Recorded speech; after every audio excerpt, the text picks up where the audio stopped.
thanks everybody for the preemptive standing. It used to be before COVID, I believe, when the Mayor entered, everybody would stand, but I think we've moved a little bit beyond that parochialism. But no, it's great to have people here in attendance with us today at our semi-new still time of 10:30. So we do appreciate those who make the time, and we appreciate also at the City of Launceston that we do meet here on unceded lands of Palawa people. They are the original ongoing owners.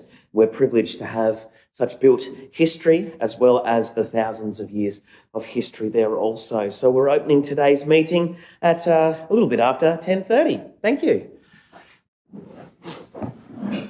In opening today's meeting, I do acknowledge that we have some apologies today.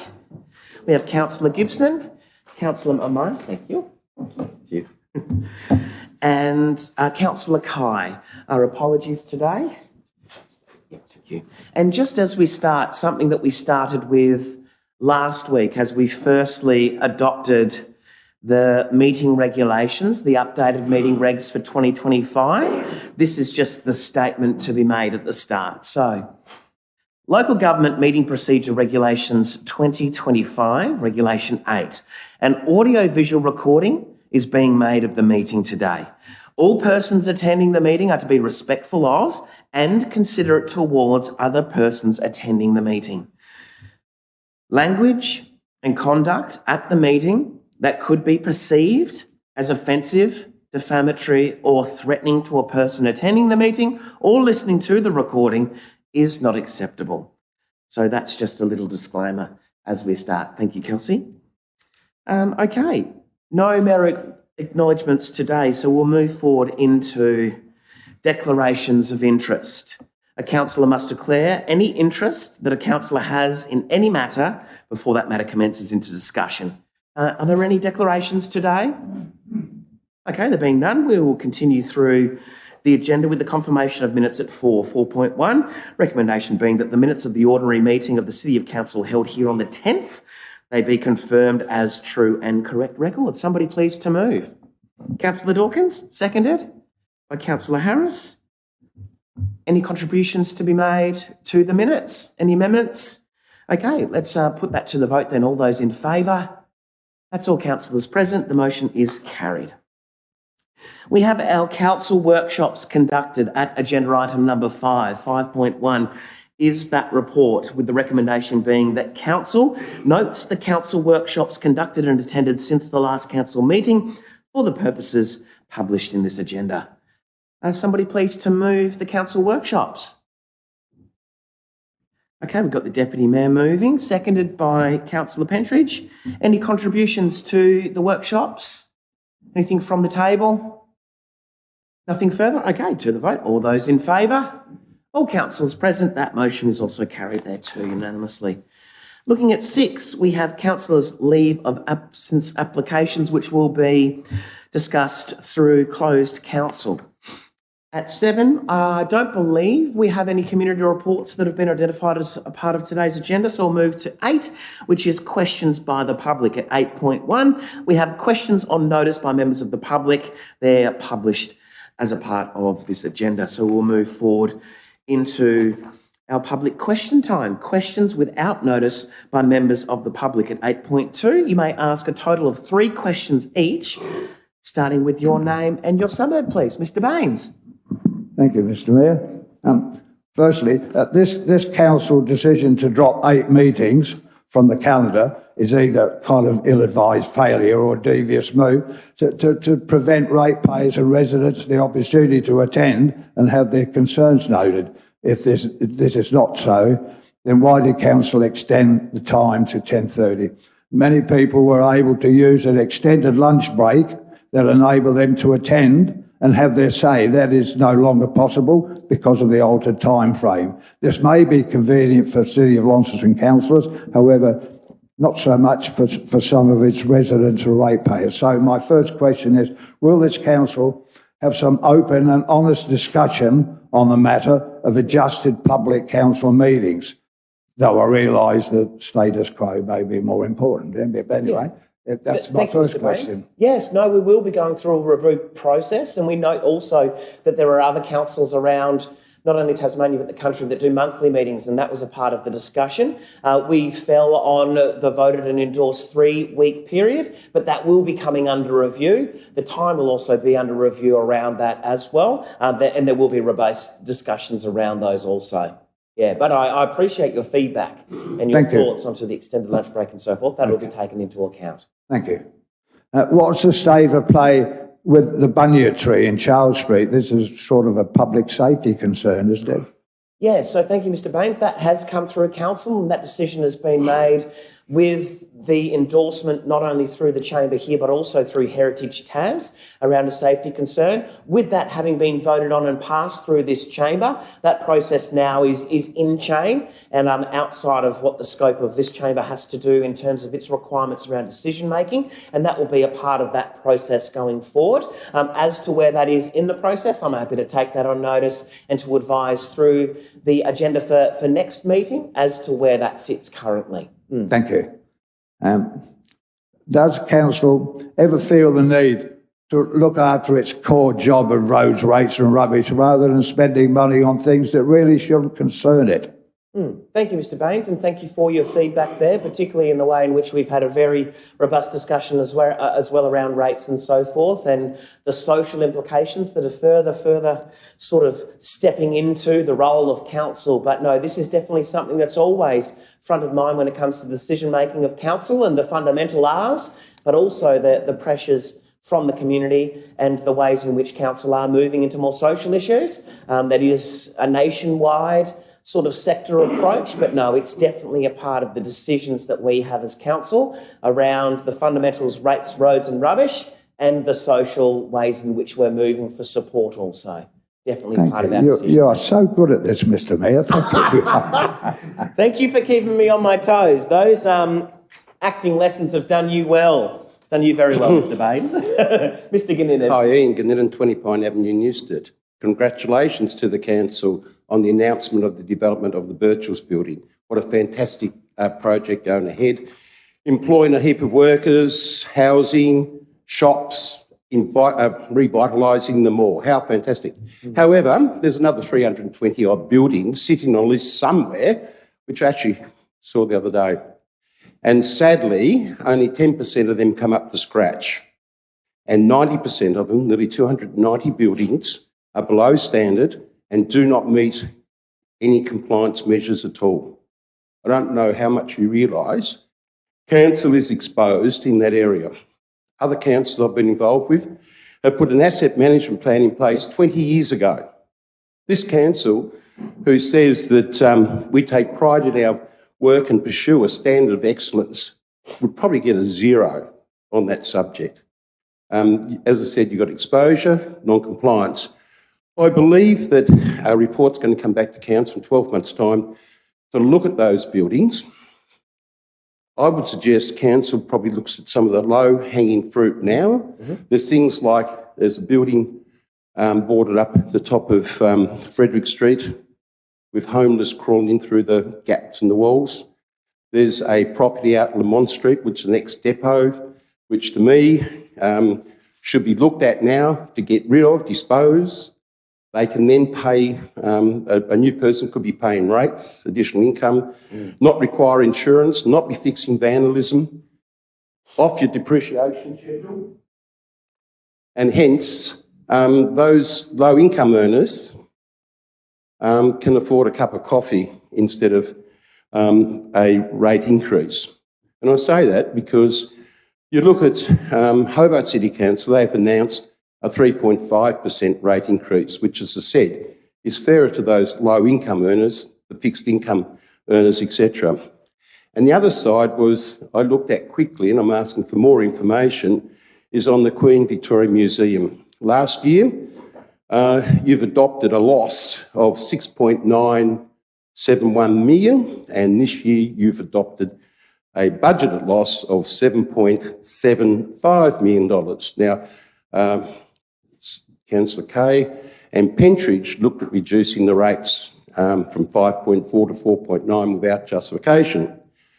However, if you'd moved the budget at the time and kept the Queen Vic Mag to their previous loss instead of increasing it by 11%, 4 times the inflation rate, then you would have passed a saving on to every ratepayer in Launceston of between 1.2 and 1.4%, which on 5.4 would have reduced your rates to around 4% with a simple stroke of a pen. Queen Vic Mag operated last year successfully, doing some great exhibitions like the McWilliams one, and I can't see why that couldn't be contained for this coming year. So the councillors not here, Danny Gibson, mentioned that you need to start tightening your belt to approve your budget for next year. That belt tightening doesn't need to start on the day of the approval of the rates. It needs to start now, and I'd suggest, if it could, that you do look at the low-hanging fruit on your 321 buildings and identify those in a 3-month period to look at disposing of. It's a long process. I've been through it before. It's not that easy just seeing a real estate agent advertising, I realise that, but it may bring some benefits for this coming year's budget or the following one. And likewise with the Queen Vic Mag, I think seriously we need to look at how much the loss this council is prepared to take on it. As I said, it's increased 11% since last year. Next year, you're going to increase it another 11% to 8.8 million, the following year to 9.9 million. Arts is very important to the community, but at what cost? Thank you, Mr. Ginnan. And just to address your first question, as you stated in the question, there is an extensive amount of work going through with our asset management. We're really proud of the way in which the executive leadership team is being driven by our CEO to do some real in-depth assessments of those buildings and how that will be categorised around the really forward-focusing community-related assets to the lower-hanging fruit, as you've mentioned there as well. So there will be, and there is, some extensive work going on there. It is happening now, and we're really prioritising that work. So I do appreciate your feedback and your insight and your knowledge around that, but that work, is absolutely going on there as well. In relation to your question and your statement around the QV Mag, this council is really looking at how we are changing the narrative. We're changing the wording. Words are very important. I would like to say that that's an investment into our community. It's not a loss per se. It might be a loss on a balance sheet if you're doing accounting work, but it's an investment into the community. Can we manage that investment? Absolutely. Will we, into the future, assess what that investment looks like and weigh that up in any of our rating conversations or decisions around this chamber? That is what we're here to do. I'm really proud of the way in which this council has prioritised a future for Launceston, and I appreciate that there are other councils and municipalities around this country and this state, when we reference Hobart and so forth. Launceston isn't Hobart. We're 12 different people to what's going on in Hobart, and I'm really personally proud of the way in which we've put our 10-year strategic plan into the public and how we're looking at the future for Launceston. That future comes with investments like our arts and culture, like the work that we're doing in our sporting sectors, like the work in what we're doing in our rates, roads and rubbish. So that's where we're at as a council term, and everybody will have their say when we go to community consultation. They'll have their say next September, October, if that's the direction they want to go when the vote comes in around the new term of what will be. But this current council has a real priority on investment into our social, our infrastructure, as well as our economic. And that's the decisions that we're making. But I very much respectfully appreciate your view and your take and your experience onto what that 11% looks like. But for me, and I won't speak for the chamber in total, but for me personally, I think that's an incredible investment for opportunities of real value to our community. So thank you. Thank you for coming in again and speaking today. Further questions without notice? Ms. Stanley? Thank you, Robert Hindley. Before I start, thank you, Matthew, for those words about the museum, because we can't put a price on culture, it's too important. But having said that, I am disappointed in the answers that were given to the questions I raised last council meeting. I noted that the council had published the cost of the McWilliams exhibition at $314,690.70, but in the July meeting, it's come out at $154,386. There is a difference of $160,304.70, but no reason has been given for this difference. In response to a question posed by Mr. Ganninan about the profit raised from the exhibition, the council published $69,447. In response to my question, the council has said that revenue from book and merchandising sales is not available. I understand QV Mag shop is reconciled weekly, so it's odd to me that some revenue figures are available to one person but not to another person.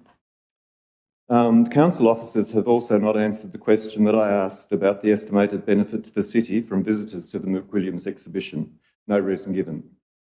So my question is, considering the lack of information provided to my previous questions, could Council please prepare a profit and loss statement for the exhibition The Gentle Protagonist, Art of Michael McWilliams, which clearly shows expenditure for the exhibition, income generated through merchandise and book sales, donations made to the exhibition, and I mean donations made within the exhibition. There was a donation box to tap inside the exhibition, as well as monies used from grants, bequests and other donations to support the exhibition, with an estimate of the economic value to the city from the 32,300 people who attended the exhibition. Yeah, thank you, Mr. Henley. And whilst I understand that the Executive Leader is happy to answer parts of that question, as we look through the review of the statistics and as that's coming forward, I will take that one on notice just so that we do have the firm numbers so that we can be... I think councillors are very interested also to see in how that progresses as we do go and count and balance those questions there as well, if that's okay. Thank you. Yeah. Second question, I'd just like to ask what the Harvard experience is. The Harvard experience, and how does the council justify spending $18,000 on the General Manager's professional development in terms of the perceived relevance and value to the city of that investment? Thank you. And whilst I understand that that's a bit of a closed council agenda item, I will go on to preface that this isn't an unusual course, and there are other municipalities around Tasmania in which their CEOs or their elected representatives have been a part of, if not the same course, something very similar. But noting that that is a closed council agenda item, I don't want to really bring too much information. So I'll take it on notice, just so I don't bring forth any information that I might not be allowed to. But yeah, just prefacing in that this, whilst it might be reported on news, it's not as different to some other municipalities. It might be a little different as to how Launceston's approached its personal development and its attraction and retention of young professionals and professional people that we want to be working and encouraging to work here. But I'm more than happy to have a look at that on notice for around the benefits in the report that might be available to pick some out of from closed into open. Thank you. My third question is in regard to an agenda item, but it is a question that I have to ask. And it's to do with the delegation of power to acquire contents for the Queen Victoria Museum and Art Gallery. The policy hasn't been updated since 2017. Yes. It's supposed to be reviewed every 2 years. I note that the published date on the policy in the agenda is 2017, but the date on the council website for the policy is 2020. Not quite sure what's going on there, but I'll leave that one for you to sort out. But good governance would suggest that changes to policy should only be made after stakeholders are consulted and considered discussion is presented to support those changes. If Council is serious about the transition of governance process for QVMag, it would be unwise to consider making the suggested changes to one section of the policy without reviewing the entire policy with relevance to the future structure of the QVMag governance. Council clearly already has in place financial delegation for council officers, including the General Manager, that when exceeded require council approval. How is it then that a delegation empowering the General Manager as the sole delegated authority in regard to the acquisition and probable disposal of the collection is legally required? My question is, what is the legal advice? Who has provided it, and what date was it provided to the Council? Thank you, Mr. Henley. That's a live agenda item, but councillors have heard that question, and I'm sure that there'll be rigorous debate around that agenda item also. And I'd like to publicly thank those that have reached out, the numerous people that have reached out to us addressing their concerns, and I look forward to myself personally having that debate around the table and being able to ask those questions also around that agenda item and coming to the conclusion around this table. But I know, and I can see that some councillors have taken notes of those questions there also, and I know that there's been a body of work that's happened in the lead up to this meeting today around our community members' voices that they've shared through our council channels around that too. So yes, I look forward to having those questions asked and answered in the live agenda item. Thank you. Thank you, Stanley. Thank you. Further questions without notice? Mr. Shaw? Jim Shaw, Talentire. This question relates to Talentire and Strathroyal, as known, the project known as South Prospect. It is a $2 billion development. Those numbers have been costed by our Auditor General. There are currently 2 applications sitting with the Launceston Council for rezone for that entirety of that project. As I said, a $2 billion project. Council tabled a little update, which I asked them not to table and not to vote on, about 6 weeks ago. What was, and one of the parts that was factual in that, it stated that the applications could not proceed because there was requests for further information, and they were that the only roadblock was the strategic plan, which is not available, and that was one of the requests for further information. So both those applications cannot proceed without the strategic plan. Council, some 8 years ago, engaged, and I'll go back, my question is to Richard Jamieson. Richard Jamieson, in recent correspondence, was dubbed the owner of this project. From Council, we were told Richard Jamieson was the owner of this project.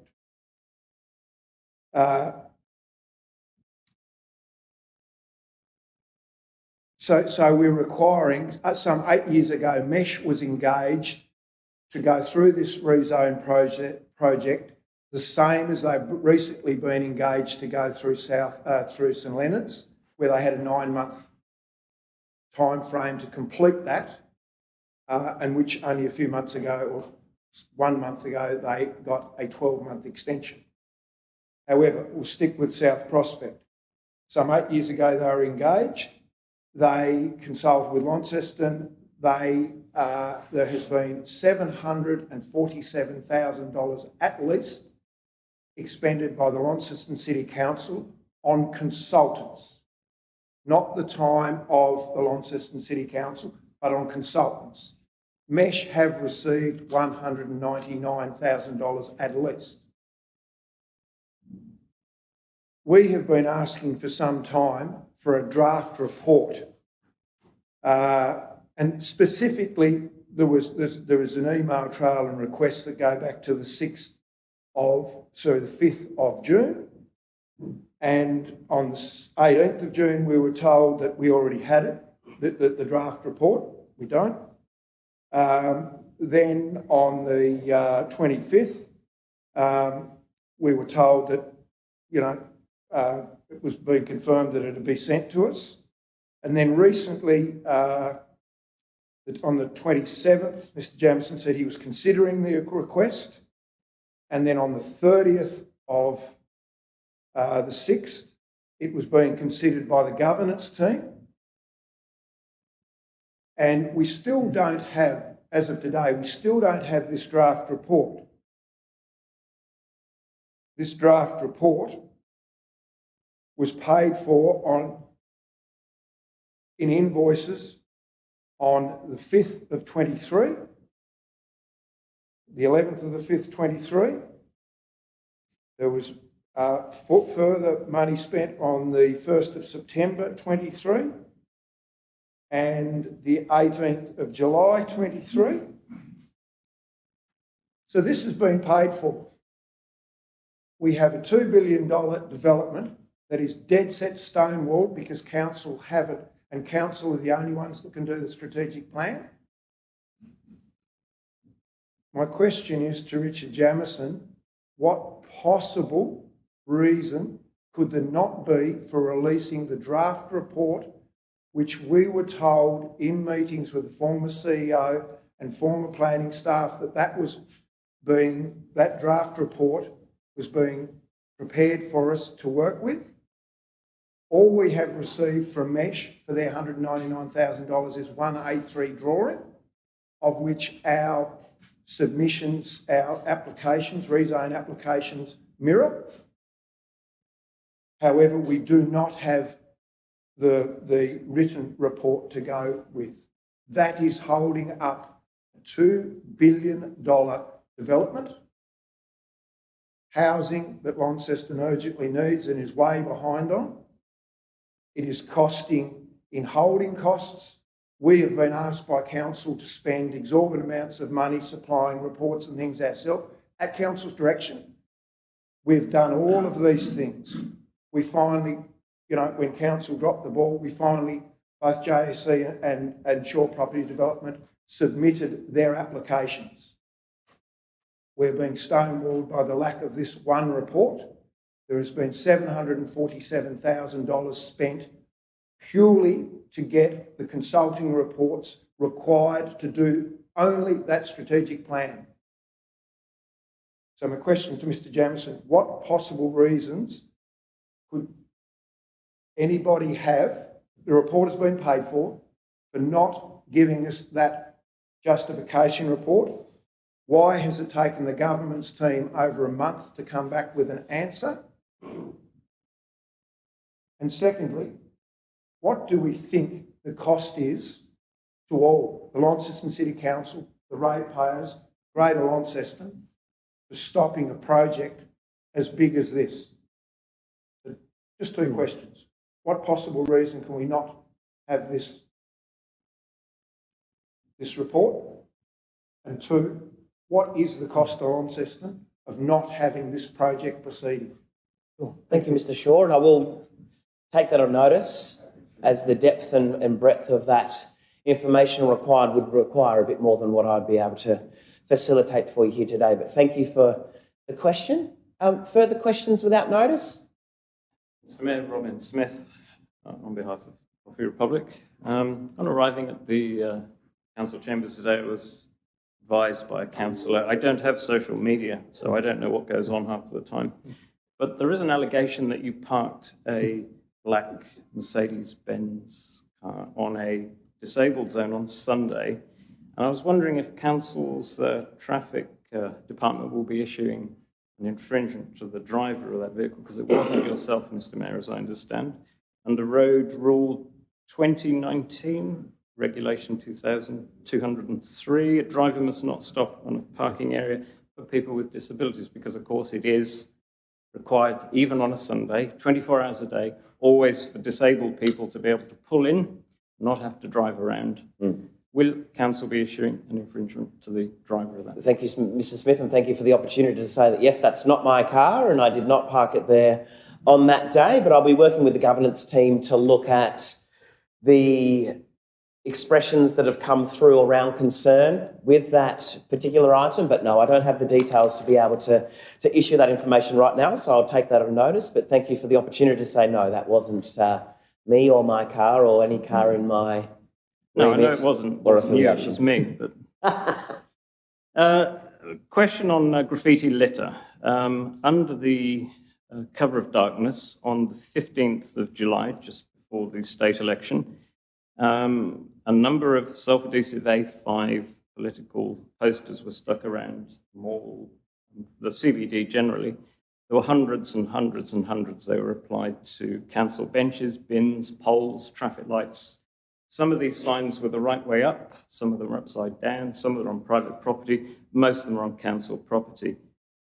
Council has spent 3 days removing them. I think Corey and the morning crew is currently out there removing them. There are still hundreds on council assets. Do I have it right that this would be an offence under the Facilities and Highways Bylaw Act, number 1 of 2021? And will council be investigating and seeking a follow up on the individuals who stuck these posters up. Yeah, thank you, Mr. Smith. And you'll see in the live agenda items today as well that there's a report coming on our CCTV review. And I would be very confident to say that our team here at the City of Launceston will be reviewing the ways in which those posters came about and the processes that we have in place. Thank you, Mr. Mayor. Council meeting rules. Ordinarily, you don't answer questions about items that are on the agenda. It doesn't mean it can't be raised. No, that's right. And might create debate. It's Yep. just that you don't answer them, you take them as a question on notice. 19.5, expanding graffiti removal. Yes? When I read the report, Mr. Mayor, it says 68% of requests to council for removing graffiti are on council-owned assets. It talks of 41,000 spent in the financial year 23 to 24 on contractors removing. Two-part question. Firstly, was any of that, does that mean that was requests made or graffiti removal conducted? So, for example, were there reasons that council did? The remainder, was that part of that removal? Did you remove offensive words, as I know something the council will do? Was that requests made or actually graffiti removed? Sure. I'll have to work with our governance team on providing that opportunity, and the acting CEO might have some further information. Thank you for the question, Mr. Smith. Just purely going off what the item says, it does refer to removal requests. There's no reference to action being taken. Thank you very much. Great. Thank you. Any further questions without notice? Okay. There being none, we'll move through the agenda item with no petitions or deputations that have been received today. We'll move through 9 and 10 into Planning Authority. So we know that under the provisions of the Land Use Planning Act's approval of 1993, Council acts as a planning authority in regard to items included in Agenda 11. Planning Authority. First one here being 11.1, which is the St Andrews Street, West Launceston. Before we get to any recommendation, just seeing if there might be any speakers to the item. Having none noted, we'll move through to that recommendation. With the recommendation being that Council grant a permit for 14 St Andrews Street, West Launceston, visitor accommodation, construction of alterations and additions to the existing building and construction of 11 additional units subject to the published conditions. Somebody please to move. Been moved by the Deputy Mayor. Seconded by Councillor Harris. Deputy Mayor. Thank you. I stand to support the motion as put forward. I note that we had a number of representations. Most of those came from people who lived in St Andrews Street. For those who don't know, St Andrews Street is a very narrow one-way street, two-way street. Sorry, that sort of comes to a dead-end street probably, is the reality. And there's a significant amount of development that's being proposed for that site. We visited the site last week, and I note there's some changes to the conditions on how the property will be ingressed and egressed, such that at the moment, currently people go in and out of the inn in one entrance, which is quite constrained. And the proposal is that there'll be a one-way in and one-way out. So the one-way in will be on St Andrews Street, and the one-way out will be through Connaught Crescent. So that will actually dissipate the number of traffic movements that go up and down there at the moment. I think that currently there's about 14 or 15 units there. So just on two, that'd be 30 movements if one a day. Some of those are being demolished and being rebuilt so that we'll go from current number to 21. So that would reduce the number of movements coming in, 21 if they only do it once a day. So therefore the number of actual movements going in and out of the property are reduced. There have been a number of issues raised in regard to emergency vehicles, people servicing the units and things like that, which I think have been adequately addressed by the officers in their responses to those issues. There's also a commentary about parking. I think there are 21 units on there which will actually have 21 parking spaces, or will be 21 parking spaces available in the property, noting that 3 of those are accessible parking zones. But it's also noted that the accessible parking are actually related to particular units. So should there not be a requirement for somebody in one of those units to have accessible needs, it could be let to an able-bodied person who could then park on that accessible parking space. So therefore, there's 21 accommodation spaces, 21 parking spaces, which I think is pretty good in the circumstances where you actually don't need to have 100% coverage, but in this particular case they do. It's a site that's off the road. It's a reasonably large site, and it's been redesigned to ensure that the minimum amount of impact on neighbouring properties, and I think the neighbouring properties from when we were up there the other day are actually sort of reasonably well covered to face back onto the property as well, so therefore protecting themselves from the units. There's no single-storey units that are being built, so therefore from a height point of view there's no overshadowing or overlooking issues associated with it. So whilst I understand from the perspective of the residents of St Andrews Street, there are some concerns about the amount of traffic that will go up and down there, and one issue that was raised in particular related to a bus.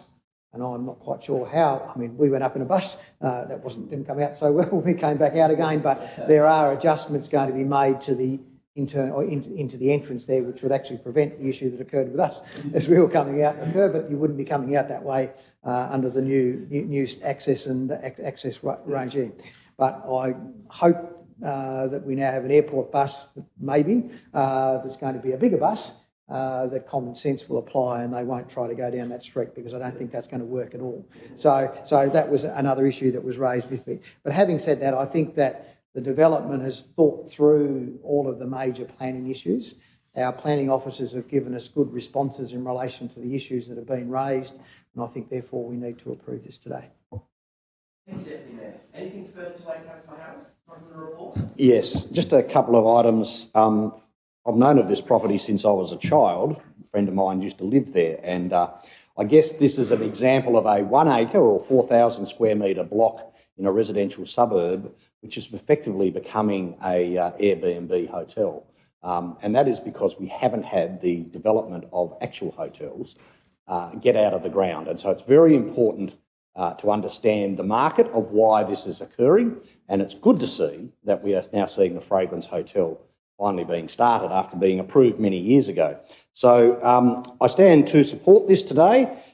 Much of what has been said by Councillor Mackenzie I was going to say about the egress and exit of the block. Having a one-way street certainly makes a lot of sense. There are a number of performance criteria that this particular development application requires, and in each case, common sense has prevailed. And so I think whilst it is probably not ideal to have effectively a hotel of 21 rooms in a residential area when it's not zoned as such, it is a suitable use of a large block of land that, whilst it has many neighbours, I think the impact on the neighbourhood will be minimised by particularly the changes to the traffic flow. So happy to support it today. And if there are people out there that are, upset about this, this is a consequence of a changing economy of how hotels and accommodation is being provided, and we can't put that back in the box. It is just going to happen. So to me, I'm happy to support this today, and hopefully our fellow councillors will support it as well. Thank you, Councillor Harris, and thank you for the note that was also delivered to us a few meetings ago from Mr. Ganninan around what's been said, and not to repeat. That was good, thank you. Further contributions that wasn't in the report or already previously conversed? Anything further to... Councillor Walker. Question, if I may. Thank you, Chair. Just in regards to the zoning, was it considered, it is an allowable use for the zone, but at the same time, at what point would you draw the line between a fairly busy commercial operation and visitor accommodation? It is visitor accommodation. It's an allowable use. We've seen that in various forms, Airbnbs, all sorts of things in residential areas. But this will become a sizable operation. At what point could it be considered more of a commercial operation, or is all hotels and motels, are they always just visitor accommodation? Great, thank you for the question, Councillor Walker. Through you, Executive Leader. Just clarifying. Yeah, that's a little bit difficult because it always deals with. Yeah. So it's always dependent on the circumstances and the location. And so, as you say, the visitor accommodation is a discretionary use. It takes many forms, from a granny flat to a hotel. And so it really is a dependent on the circumstances of the location and the nature and size of the use. This is a use that potentially could transition to housing at some point. So, you know, many Airbnbs come in and out of visitor accommodation depending on demand. So we, under the assessment that we've undertaken of this application, we've considered that the characteristics of this and the form of it and the location of it are sufficient to allow it to be approved under the planning scheme. Speak, if I may. Yes, Councillor Walker. Thank you. And look, I do rise to support this application today, and it is a little bit of a struggle, and I understand certainly it's a quiet street in West Launceston. I think some of the mitigating circumstances are obviously the exit that is available to this site and the encouragement of people to leave the property in a different route to the way they came. I think that, you know, occupancy rates will vary. There will be times when it's probably busier and other times when not much use at all. And I suppose you have to average that out. Having said that, it's a positive investment in our visitor accommodation, regardless of whether there are, you know, more hotels being built or not. This is a different type of accommodation. It's, I suppose, a bit more homely, a bit more sheltered in the suburbs. And as I say, it has those mitigating circumstances. I think the idea of people, even if they were coming and leaving from the same driveway, would make it a far more difficult proposition. For any of us who live in a residential area, the idea of a business opening up next door with high traffic movement, potentially, is something that can have a material impact on the value of your property as much as anything else. And so I can see that this is a good example of where that can work. I can also see, without that that option for leaving the property via an exit road, that it would have been a far more difficult proposition. And so we shouldn't expect that this always is the case, that someone turns a residential zoned property into essentially a commercial business, a motel, if you like, although, you know, couched under the terms of visitor accommodation, Airbnb and the like. It's not much different to a motel. And I agree, if hotels are built, and they are being built in Launceston, it might be the case that this reverts to more permanent accommodation, residential, rentals, whatever it might be. So, yeah, I stand to support. Thank you, Mayor. Any further contributions?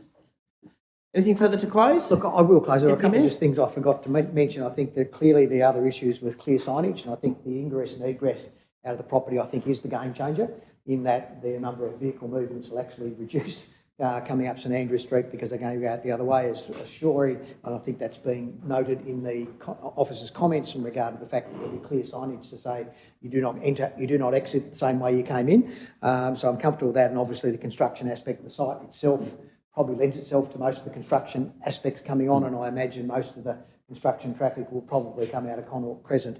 But again, that's something that sits outside of the auspice of what we're doing here today, which is the planning issue only, and that'll come under the construction and building aspects of it. So I'm comfortable that this is a development. It meets the planning criteria, and therefore we should support this today. Great.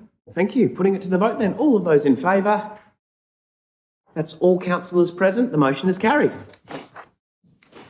11.2 in Planning Authority.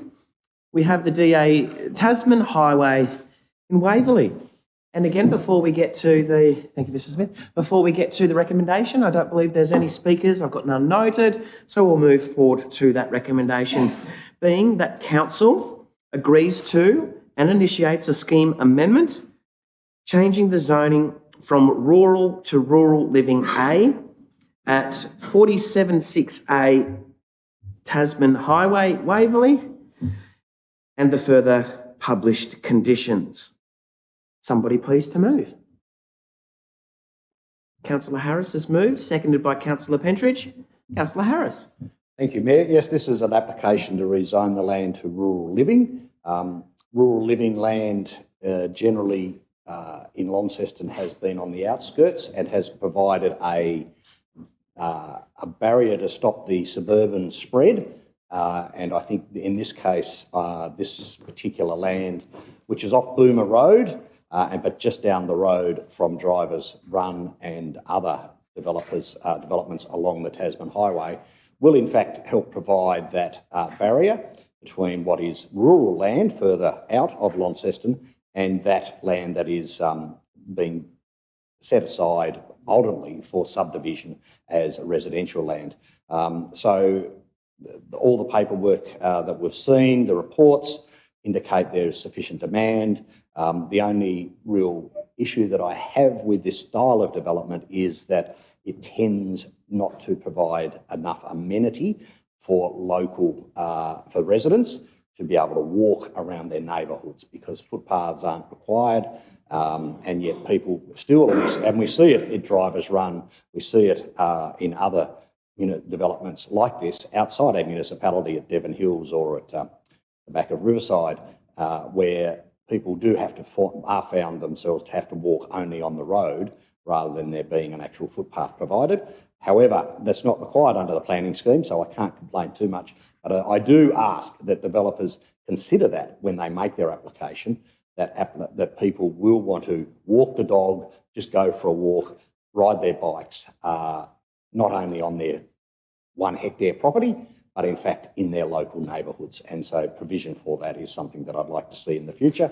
However, this is a planning amendment, so let's see how we go from here and send it off. Thank you. Nothing further? A question, Councillor Walker? The question is, this is a planning amendment, but it's also approving a subdivision. Am I not wrong? I prefer the officers to answer that one. Thank you, Mayor. That's correct, yes. Further contributions to speak? Councillor Walker? Look, some questions, please.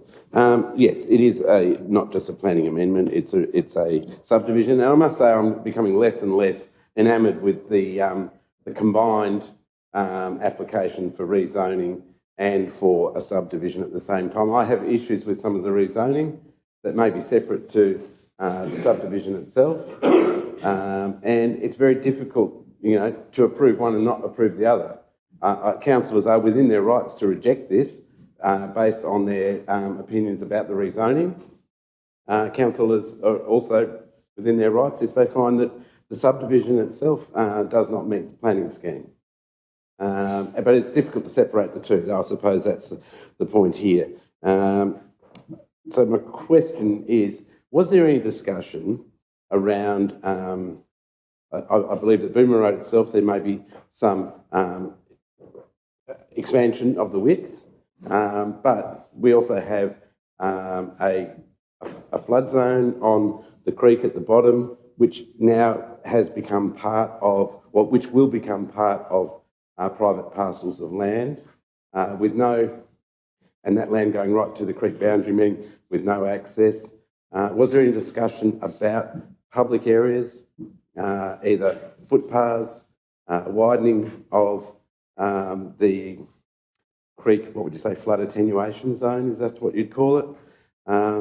Or is it considered appropriate, bearing in mind that council itself does own title further down the creek, closer to Waverley Primary School, that follows up that creek bed quite a distance? Was there any discussion about the potential for council to acquire any land there? Through you, Executive Leader. The planning team respond, please. Thank you. Yeah, look, we did refer the application to our Parks and Sustainability team and did pose that question, especially last week after the bus trip. And in short, there's no supporting strategy or policy around that. And in this case, I guess there was no expressed requirement to sort of set aside any land for council or public use. To speak, thank you. Yeah, look, this is a difficulty. I mean, as a councillor, I'm only to know about this in the last week or so. I know it's been on advertising, and anyone can look at that. But you tend to deal with these things on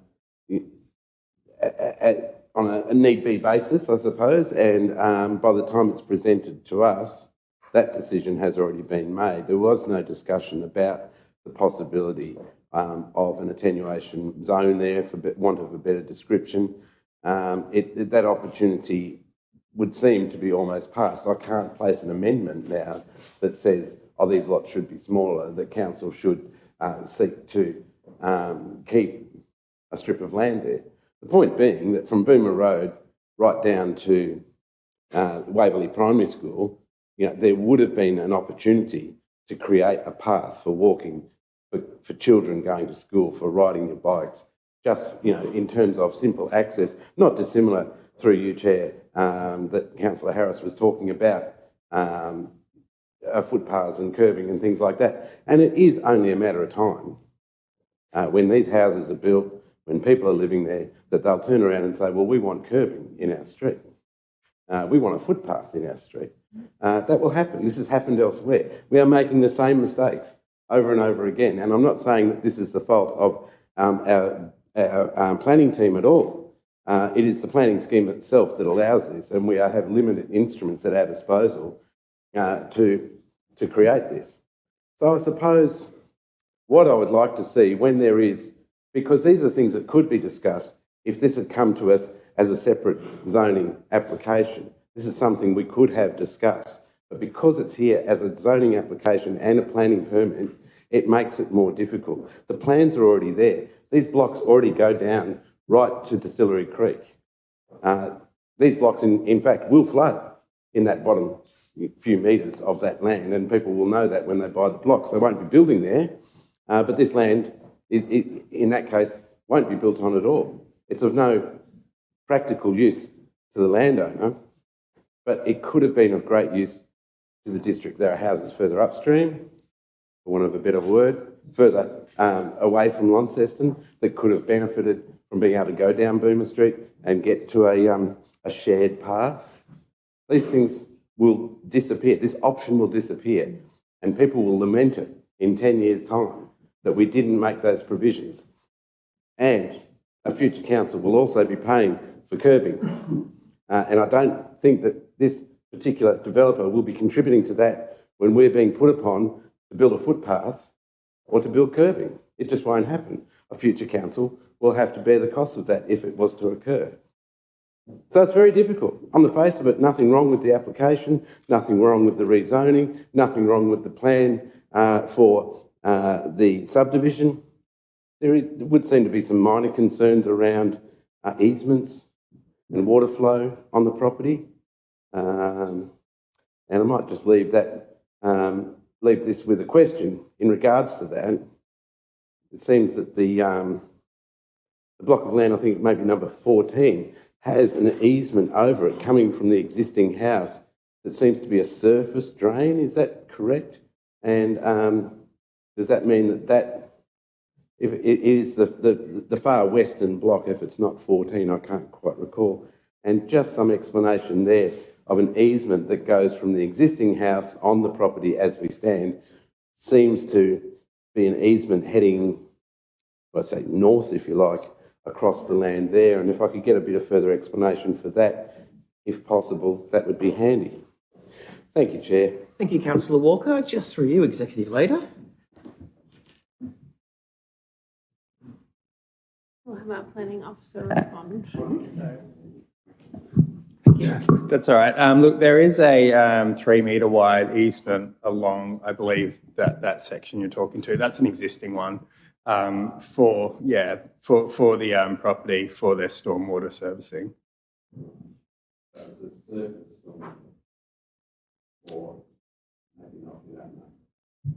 No, that's okay. I don't think we have that detail with us, unfortunately. Thank you, Councillor Walker. Thank you for the answer to the question. Deputy Mayor, you did raise your hand. Question? Just based on the back of Councillor Walker's comments. What public open space are we requiring from the development, or are we getting a cash settlement? Thank you for the question, Deputy Mayor. Through Executive Leader to We're not requiring any. So one of the principles here is that if you have a hectare, there's enough land for you to recreate on.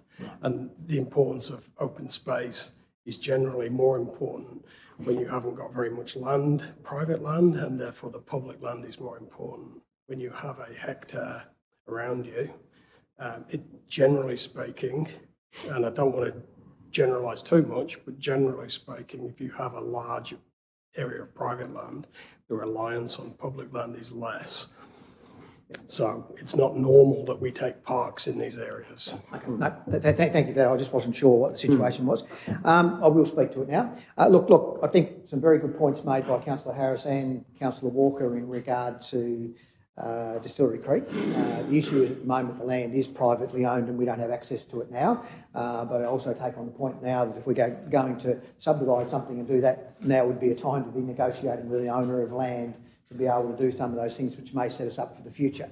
So my concern is, and again, it harkens back, I was having a conversation with a resident of Windermere, and I think from memory backwards, Windermere have created a number of issues with regard to the lack of footpaths and things like that in there. It's slightly different topography, but the reality is the issue still remains the same, that whilst it's a rural subdivision and things like that, everything's great for a while, and then as the population grows a bit more and people walking their dogs and going up and down the street, all of a sudden that level of amenity that they didn't think they needed, all of a sudden they do, and then they come back to council and say, what are you going to do about that?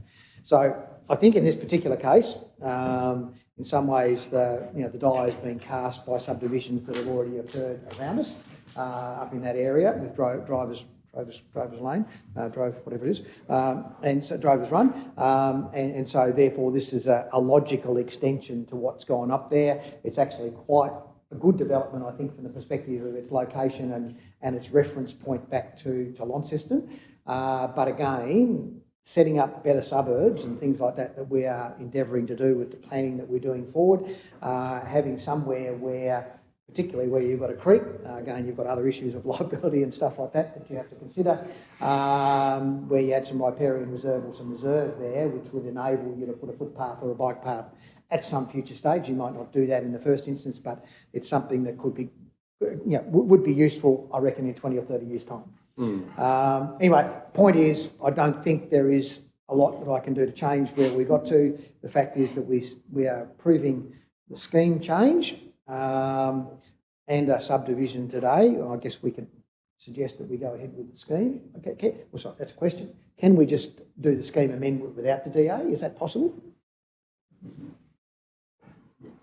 I think that the importance here is that we're initiating an amendment. Yep. This will then go on public advertising. Yep. We'll get the comments back from the public, and then the council can consider the totality of the application when it comes back to the council, and then it can determine which way is best to proceed at that point. Yeah. Okay. Thanks very much. Okay. I'll say no more on that. Thank you, Deputy Mayor. Councillor Dawkins. Thank you. Because we've begun a slightly more free-ranging conversation around planning schemes and amenity, I will support this today because this is our job. We've been on this journey for some time now. But with regard to that more general conversation around this kind of density in rural living areas and the conversations we've had over the last 3 terms of council, the issue, there are a number of issues around this. We understand that when you move into somewhere like Relbia or Dilston, Windermere, some of these areas, you go for a lifestyle, but then you want to add to that lifestyle the ability to have a more residential kind of capacity around walking your dogs and exercise. But what that comes with, of course, is a whole lot of safety issues. Then you have to start lighting those roads. You have to look at the speed limits on those roads because they're generally more than the 50 kilometres an hour that we allow in our residential areas. It's so complex and so complicated that we end up saying this is too difficult for our planning scheme to design something that fits everyone's ability to be able to have the same life no matter where you're situated. And I understand that we end up back in this place because we look to, well, what are the externalities around safety and walking on a rural road? And they're more than most councils and state authorities around traffic want to manage. So whilst we can see that our community is aspirational for this kind of life, it's incredibly hard to manage in every single development scenario, and that's why we end up back with this kind of approach, which is more of a cookie cutter. Thank you. Thank you, Councillor Dawkins. Further contributions? A question, yes? Question, Councillor Walker? The rezoning, I believe, is discretionary, and that councillors are within their right to vote for or against that based on their views. And yet the subdivision itself is not discretionary insofar as it is more adhering directly to the planning scheme and what's appropriate for the future zoning, what's an appropriate plan for that subdivision, which is perhaps more difficult or easier to vote against because there's less discretion in that regard. How, and it's probably not a question for the planning team, how does a councillor vote against one and yet support the other? It's not possible in this case, I wouldn't have thought. Of course, the subdivision is dependent upon the process of rezoning that'll go through the commission, and I understand that. If that wasn't successful, the rezoning, the subdivision would be approved, but it wouldn't be able to proceed. Thank you for the question, Councillor Walker. I think the important thing here is that we are considering two things together. So the rezoning is more of a yes-no. We either support this to be a rezoning or we don't. And if we do support this to be a rezoning, then we get to consider the application in the normal way. So generally speaking, when we're considering a subdivision, we assess it against the scheme standards, and there are certain things that generate a discretion, and they're outlined in the report. Now, if there are other things, there is a little bit of complexity around subdivisions, for example, like the ability to take riparian reserves. Now, if the council was of a particular view that we needed to take a riparian reserve, then that could well be investigated, and conditions potentially, depending on the circumstances, could be looked at. We haven't been asked to identify that. There's no supporting strategies to justify that right now. But if the council wanted to consider that, that's something that we could do. The advantage of this process is that we get to determine it first, then go out to public consultation and then come back. But regardless of whether there's public representations on the need for a riparian reserve, when it comes back to council, if councils have a strong opinion that we need a riparian reserve and that's determined to be a good idea, we could potentially, under the powers that we have, require it at that stage, or at least propose it to the commission.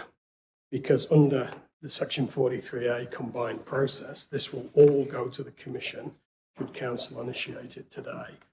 So ultimately, we will initiate it, we will consider the reps, we will consider the need for any modifications to the proposal next time it comes back to Council, and we will package that off and send it to the Commission. If it's the Council's view we need a riparian reserve, the Council officers will take that view forward to the Commission and will argue it at that point. Ultimately, the Commission will make a decision.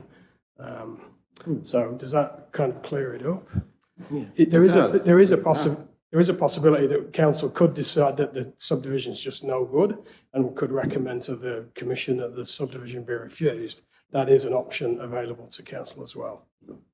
Sure, and it does. Thank you for the clarification. You're asking me to put faith in the system, which I shall do. Thank you, Councillor Walker. Final closing comments, Councillor Harris? Thank you, Mayor, and thank you to Councillor Walker. My technology failed me, so I've reverted to pen and paper. Yes, it is in fact a two-part rezoning plus subdivision. The advantage, of course, is we then know what the subdivision will look like when we're assessing it as it goes through that, as our officer said, it goes through the public consultation point of view. So the advantage of doing that, I think, is well understood. And we'll be interested to see what others do comment on from that community, because certainly the Swan Bay community was the other one I was trying to think of as being people who have been, as Councillor Dawkins said, embraced the lifestyle and then found they wanted more. And council has to be very conscious that we're not then retrospectively paying when perhaps it should have been part of the original development application. And there's no problem with any developer exceeding the minimum standards for what a development should be. And perhaps that will be for them to consider when public comments are being made on this particular application as to how that might be best done. Similarly, council should itself look at its own strategies to make sure that we have considered this so that, as Councillor Mackenzie said, in 20 years' time, we're not scrambling to try to acquire land that could have been acquired at this point in time, rather than just because we might not immediately build it doesn't mean we shouldn't be acquiring for the future as well. Obviously, there are costs and maintenance to be considered, but nevertheless, good planning requires us to think the future, not just the now. But for now, I'm quite happy for all my fellow councillors to hopefully join with me and others and support this today. Thank you. Thank you, Councillor Harris. Okay, putting it to the vote. All those in favour? That's all councillors present. The motion is carried. Now, as we close off our Planning Authority section, we no longer sit as Planning Authority. Just want to use this as an opportunity to say that councillors do have the opportunity throughout the published agendas to ask some of these questions of our officers. The bus trip is a great example of that, and also the weekly bulletins that are available to councillors with the DAs as they're listed. I just want to remind councillors, because it's only our second meeting, I just want to be really fair to our minute takers that all questions now have to be minuted and put through our agenda, which is great for transparency, but just not to stifle any debate or any clarification on questioning. I'd just love to see some councillors being able to use some of their personal time to be able to ask some of the questions that they don't feel is so beneficial perhaps to the community that might be listening. So just want to be really just mindful of that there also. Okay, so stating, we've already said not Planning Authority anymore. We move to the Mayor's announcements, which are published at agenda item 12. Thank you, Mr. Ginnin. We move to councillor reports at 13. Councillor reports. Councillor Harris. Thank you, Mayor. Yes, it's interesting, the 3 weeks does give us a longer period to have to think about what we've been up to. And certainly 3 weeks ago on Friday, the 11th, I joined you in the Meet the Mayor in the Mall, and where we had many people lined up to ask us questions. A great initiative, and happy to do that again, should you do that again following this meeting. I was also attending the NTDC election priorities. I'm not sure that actually got much media coverage, as we might have hoped, on the Friday the 11th. But it is something that within the state government election we had put forward what a combined Northern Tasmania would like to see happen under the new state government. I just want to make note of the Rotary Club of Youngtown, who after 44 years, I attended their final dinner because they had to hand back their charter. And it's a sad, I guess, reflection when any club closes, but it is indicative of what is happening in our community, that there are less and less volunteers, and those that are volunteering are getting older and older. And so it was with the Rotary Club of Youngtown, that they could not get a president nor secretary. There was someone willing to be the treasurer. And so they then, after 44 years after being established, have now handed back their charter to Rotary. They did hand out over $60,000 in funds that they had raised from the community to local organisations. And I think it's an indication of how valuable these types of organisations are to council. Because if they hadn't provided those funds, council would be asked, or the state government would be asked to do that. And often, of course, these organisations can take a small donation and multiply the benefit by getting volunteer labour and or other businesses to help them in whatever it is they are trying to do. So I just want to say congratulations to those Rotarians. There was one charter member, that is, he was there when they started 44 years previously. He was still there today to see the club close. Unfortunately, not all of the members are going to move on to other Rotary clubs. A couple have, but many of them are now going to retire from Rotary as an organisation. And finally, the only other thing I'd like to mention is that, along with yourself, we attended the opening of the Kings Meadows Bowls Club High Performance Centre last Friday evening, which goes to show a facility that had been built probably over 30 years ago, then needed over $1 million or nearly $1 million in refurbishment to bring it back to the standard. They weren't building anything new with the $1 million other than replacing the carpet, upgrading lights, air conditioning, etc. So it just goes to show the absolute cost of not only building any facility, but obviously what needs to be spent ongoing as well, which really ties in with what Mr. Ganninum was talking about with council's, 290 buildings that might need maintenance from our list. So with that, I'll sit down. Thank you. Thanks, Councillor Harris. I've got Deputy Mayor. Yeah, just wanted to acknowledge a couple of things which are in your announcements as well, Mayor. One was the Sam Jinks reflections. The QV mag was a fairly topical issue a little earlier in the morning. So just to bring that back, I think Councillor Dawkins and yourself were there to the launch of that. And I think that we've set a great benchmark, I think, with Michael's exhibition and a number of other things like the Archie 100 and things like that, which I hope the momentum of that continues on. But for those that haven't had the opportunity to go and have a look at it, it's quite a unique exhibition of amazing skill that somebody's got to put something like that together. So I'd just like to reflect, and I thought the curator who spoke to it was absolutely wonderful about how they explained the essence of how Sam Jinks goes about what he does, and it's just absolutely astounding. And the second one was just really to highlight the Stewart Group, and Errol in particular. I think the Mayor and myself and I think Councillor Harris were there late last week or whenever it was to watch and look at his vision. And you sit there and look at the passion of a man like Errol, who's a couple of years older than me and still has the passion to get out of bed and want to go and do things. It's just absolutely fantastic what he's doing, not just here in Launceston, because it was actually a presentation of what he's doing statewide.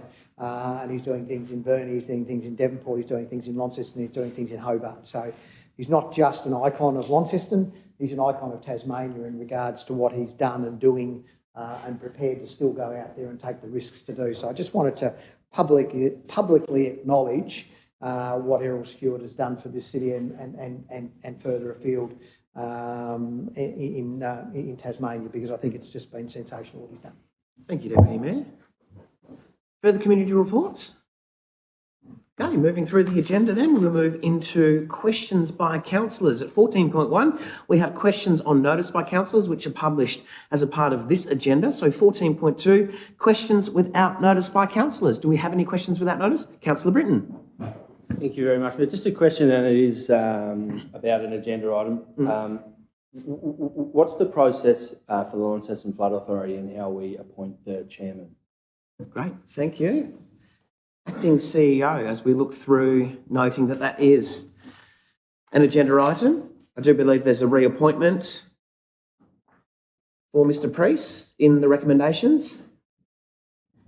Thank you, Councillor Britton, for the question. So I'm just looking at the recommendation now at item 19.4, and it does reference the Launceston Flood Authority rules of 2020. And part of the recommendation today is that we do approve a new chair of the board. So that does reflect the current rules of the LFA, which cover off on the specifics of what council's powers are to make that appointment. I'll probably rephrase the question. Was consideration given to anybody? I don't have an issue with Mr. Priest. I'm just trying to figure out, is consideration given to anybody else? But is that a decision that comes before council or any committee or anything like that, or does it just sort of come to the meeting and we kind of just he gets the job again? Okay. What I'll probably have to do, Councillor Britton, is get the officer who actually authored that report to actually comment on that. I'm not privy to that information, unfortunately. So if it's okay with you, what we might do is deal with that when we get to item 19.4 when the relevant officer is here, and I'm sure they can answer that question. Sorry. Yeah. Cool. Further questions without notice? Councillor Walker. Yes, I'm happy for it to be taken on notice. On notice. Thank you. Look, I would like to understand what information council has gleaned from putting traffic lights to replace a roundabout in the corner of Invermay Road and Lindsay Street. certainly anecdotally, different people are having problems with that intersection on both sides of the Tamer Street Bridge. But nonetheless, traffic might be moving better than ever. I'd like to find out what statistics we do have and what ongoing statistics look like as far as that's concerned. Yeah, thank you, Councillor Walker. We'll take that on notice, yes. And yeah, we will take that on notice, Councillor Walker, and I think it is really important we actually get the statistics and the data and we don't just rely on anecdotal statements. So we'll get that information for you as you've requested. Great. In hard agreement. Further questions without notice from councillors? Okay, moving forward, we have no written notices of motions that have been identified at 15. So committee reports, we've got 16.1 with the Northern Youth Coordinating Committee, or NIC, the report from the 1st of July. Recommendation is to receive the report. Somebody please to move, noting that we'll take it as read. Somebody's moved the report, the Deputy Mayor has moved, seconded by Councillor Britton. Anything further to the report, Deputy? Well, it's just good to see that there are a number of things, activities getting, by the Youth Network. I think it's fantastic that we're doing things. The Headspace Youth Reference Group all coming together, I think, which is doing things. I guess it's a matter of now how we as council engage with what they come up with so that we actually get a flow through of the ideas and ensure, and I'm not making a comment that we're not, we've got Oscar involved in it all, but it's just really how we proactively manage that so that they feel that there's a value proposition for what they put forward. Excellent, and a good reference to our current review now that the strategic plan is in place of what our committees look like going forward. This is a great reference group for it. Yep. Anything further from the table? Nothing further? Okay, putting it to the vote then. All those in favour, accepting the report? All councillors present, the motion is carried. We've got connections and livability at 17, with 17.1 being the quarterly report. Taking it as read, that recommendation being receive the report. It's been moved by the Deputy Mayor. Seconded. Councillor Britton. Deputy Mayor, anything further to the report? I just want to acknowledge the work that goes into putting these reports together, and they're very informative. The unfortunate things when you put things like this, you actually raise things people want to think about. And mine's more just an observation. We've now gone through and we've adopted the Carvilla report with the amendment that was put forward by Councillor Kai, which reduces the area of what we're actually going to future develop. So what we're going to do is we've got the remnant bushland that's there, which is some of it's reserved, and now we did have buffers in the original zone, and now we've got another area which, listening to the people that spoke passionately about it, would suggest that it's an ecosystem that needs to work together. So all I would like to do, and I'm not going to ask a question, it's more just to really state, I think I made this comment at the day, is that we now need to go away and have a think about what we actually mean by what we've done in relation to that bushland. And I would hope that we would go and talk to the Friends of the Reserve and other interested parties to sit down and say, how are we going to manage this going into the future? And what sort of things will we put in place? Because in my view, if we're going to leave it as a bushland, we need to have some proprietary around it. Who's going to manage it? What are the volunteers' roles and things like that? So actually going out now so that we don't end up having to come back here in 5-10 years' time as a council and have a further discussion. What did we actually decide other than not to put that in the list? So I'd really like a proactive review. There's a lot of passionate people out there. So while we've got the passion, let's sit down and do some work with those passionate people about how the future management of that might be. Some interaction, I'm sure, of City of Launceston, but also what that volunteer group look like and how they might manifest into something into the future which actually assists us in the endeavours that we're trying to achieve there. So that's that one. Again, no, that's fine. No, look, a good report. Great. Thank you. Chance for any further comments required? Executive Leader? I was just going to comment that council staff have already started those conversations and we'll bring a report back as quickly as we can. Great. Thank you. Further comments? Councillor Walker? Sorry, I'll follow process. Councillor Britton is the seconder. Sorry, Councillor. Just nothing.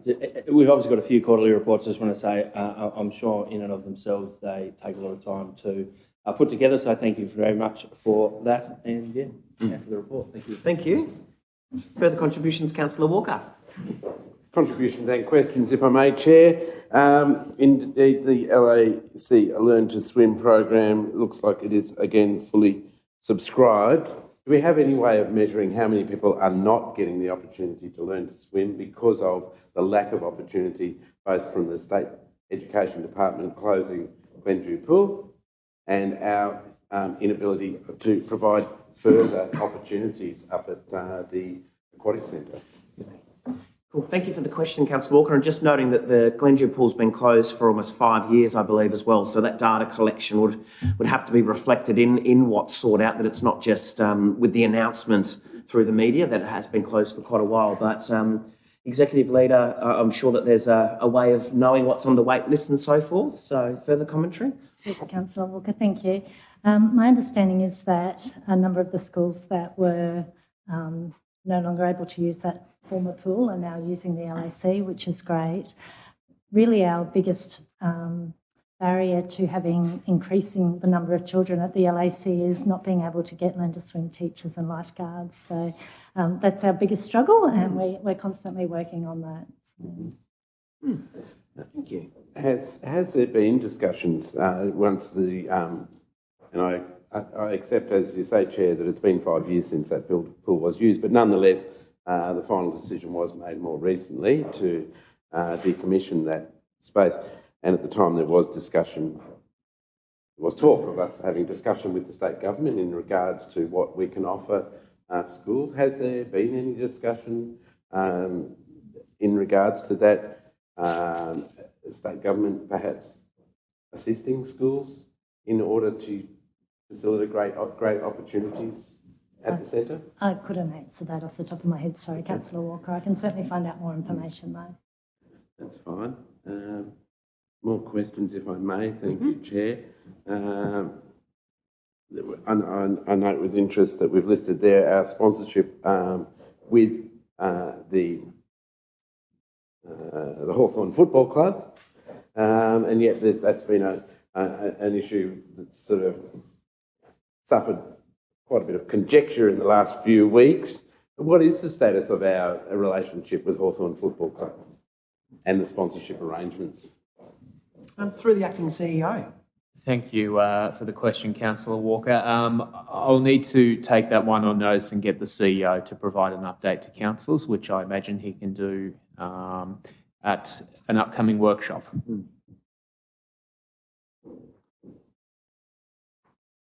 Further questions, Councillor Walker? Yes, certainly. And I did ask a question without notice last week, and I think the answer in regards to the Aboriginal Partnership Plan.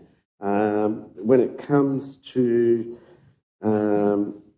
which is also listed there, and the cultural awareness training and so forth, my final question was to go to.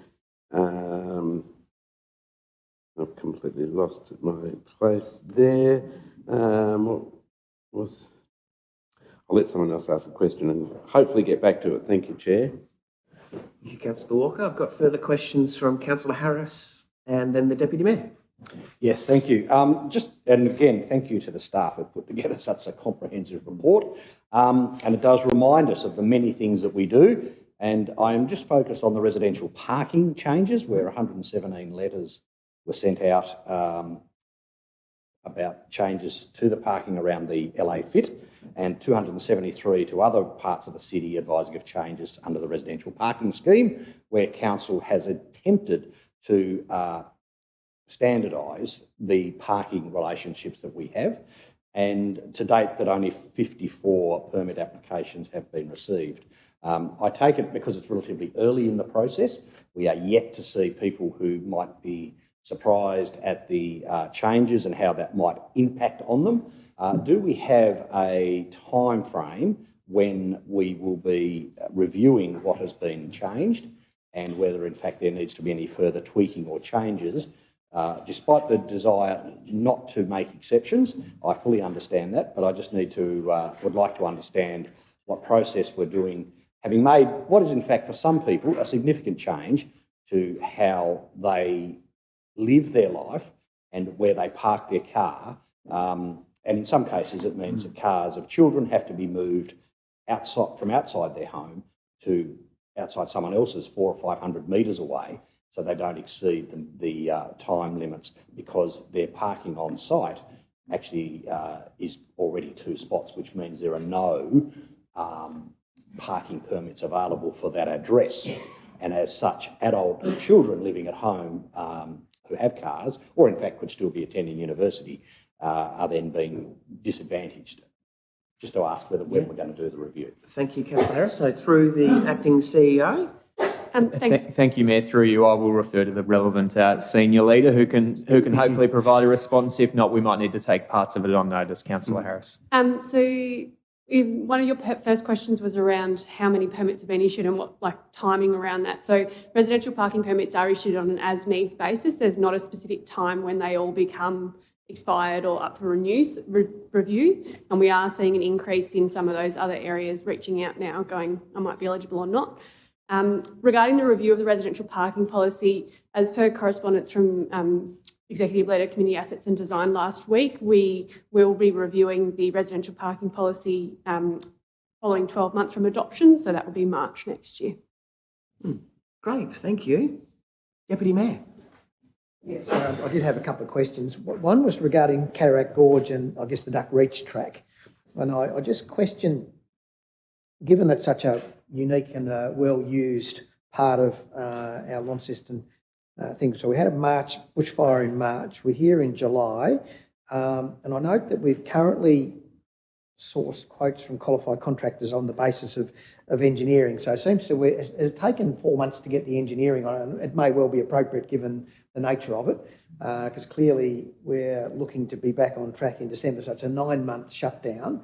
As to whether there's any way we can reduce that timeline so that our community can use it. I appreciate it needs to be safe, and I appreciate there's probably been a lot more damage than I probably fully understand with the fires and the falling rocks. So that's question one. Thank you, Deputy Mayor. Executive Leader. I've actually just received a report on this from our team, so I can forward that on. I'll provide that at workshop. It is quite complex and it's quite a dangerous site at the moment, so it will take quite a lot of shoring up. Whether or not it can be expedited, I'll have to check in with those. Yeah. So just to me, it's just a matter of how we communicate that to the community. I Sure. think we did a good job after we started on the rockfall issue that we had a couple of years ago, but some of their signage, why and what there, we just help lay the community and say why this is taking so long. Absolutely. We're just looking at awarding that work now, so now that we've got that advice, we can absolutely do that. Great, great. And my second question was just noting, not in your report, but in another report, that tree plantings last quarter was 0 and tree plantings this quarter was 0. It's just something that popped into my head a little while ago, things like trees and stuff like that, as to whether we considered setting up within the organisation a DGR, that's a deductible gift recipient fund, where people who might feel inclined to sort of donate towards that tree policy to assist us get ahead of the game in regards to it, because obviously it's not a cheap exercise and timing wasn't it? Appreciate some of it's resourcing as well. But just having to think about outside the square in regards to whether there's a community fund that could actually apply for making donations towards our tree fund, which might get us to our tree coverage a little bit quicker. Just a suggestion. Great, thank you. Further questions around the report? Okay, putting it to the vote. All those in favour of accepting the report? All councillors present, the motion is carried. At 17.2, we have the Tiger Bus. Before we get to the recommendation, I do have a noted speaker. Mr. Smith. Mr. Mayor, thank you.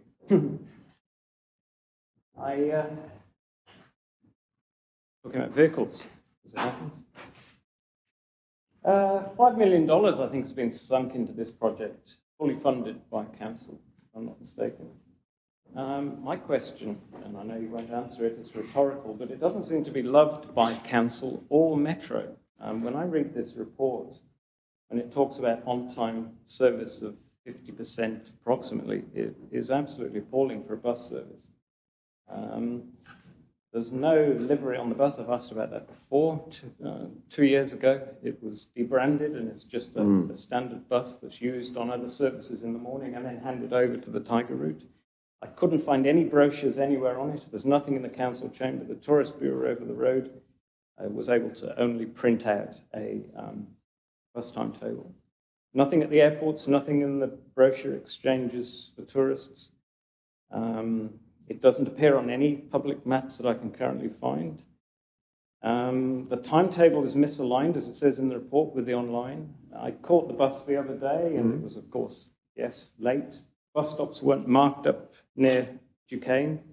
So it's fair to say it's unloved. The numbers of passengers, the last figures I had for the Tiger bus were topping 8,000. That's back in 2011. 8,000 was March 11, and it was regularly 5, 6, 7,000. How we get down to the 1,000 is absolutely unforgivable. So I would ask councillors to vote today, although I'll miss it greatly, and a lot of people used it. And of course, working in a coffee shop, we see a lot of people mention that they use it, but with only 3 services to the gorge a day, that wasn't enough.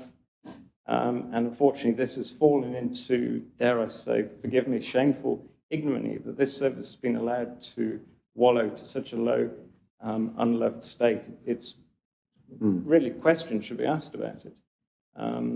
How the parking permit system that had 15 park and ride users in July 2024 has now dropped to 7 is unimaginable.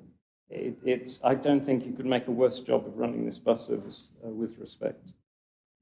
Fortunately, I think that Minister Erica Betts announced a park and ride state service, but really I'm very disappointed how it's ended up. I'll miss it, but perhaps it'll be reincarnated as something else. Thank you.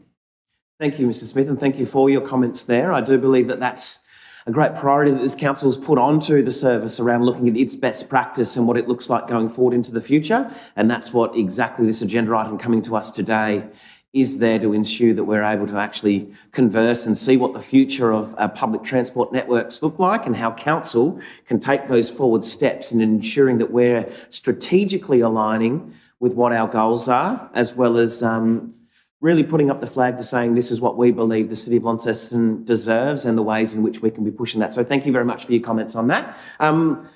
Moving forward, the recommendation, which is that the council approves not renewing the Tiger Bus service agreement with Metro Tasmania at the conclusion of the current deed of variation, which expires on the 31st of October 2025. I've got Councillor Dawkins, who has moved, seconded by Councillor Walker.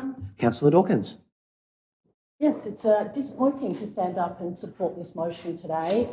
We have over the years had various workshops and we've talked about how we can improve this service and ensure that it is fit for purpose and it is what the community deserve and in fact need. But the data that we're seeing now illustrates that it does not fit that purpose. And of course, during the last decade at least, but perhaps even 20 years, the ways that we talk about our community, our livability, our movability around our community have really changed. So we know there's Camperfy now, there are other car hire services where you can hire a car from someone in your street.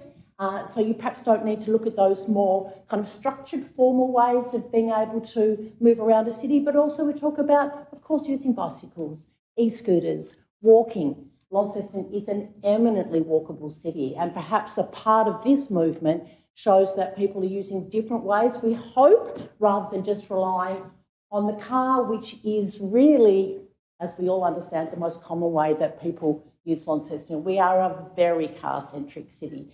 The difficulties we've had with being able to change the way that people use cars in the city centre illustrates how difficult it is for Launcestonians to, or how perhaps attractive it is for people to hop in a car and go wherever they want to go, because that's what we've been doing for a long time now.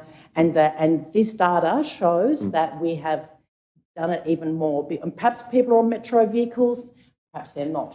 Perhaps they're staying at home more, we don't know, but they're certainly not using the Tiger bus to get where they need to go.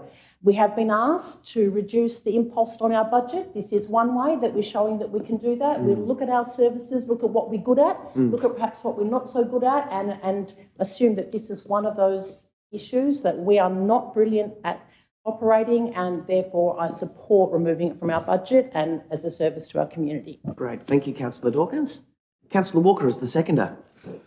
Thank you, Chair. And the numbers are a little bleak, aren't they, when you have a look at them? It's been since 2009 that this has operated. I've jumped on the bus, the Tiger bus, a couple of times, and there's 4 different routes to begin with. It's very confusing. You have no idea which route you're about to go on. You could end up anywhere. Look, this is not rocket science, operating a bus route. And I think it's if I may, Chair, say it's a little unfair through you that the mover of the motion said that we're not good at running bus services. I don't think it's that difficult. I think we've neglected perhaps fine-tuning it, promoting it, all sorts of other things that we could have done.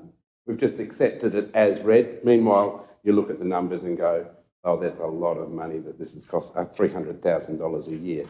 It could have been reduced to one route, a simpler route, that's more consistent. I'm sure many people remember the West Launceston bus used to go via the gorge, and there would be a stream of 50 kids waiting at the bus stop to get on that bus to get back into town to go where they needed to go. Not many people use the Tiger bus. That's the only one that goes to the gorge now, the Tiger bus. You don't see a stream of kids standing there waiting to get on it. In fact, the times I've been on the Tiger bus, there might be 1 or 2 other people on the bus, and that's it. So this is long overdue, and yet it leaves the door open for other opportunities. We have to, really reach out to the community and ask what's needed. Where are people needing movement from and to? And I don't think it's necessarily from Invermay to Howick Street or something like that, which is what you can do with one of the 4 Tiger buses. I don't think it's to go via the bus depot next to the highway, another place you can go on the Tiger bus.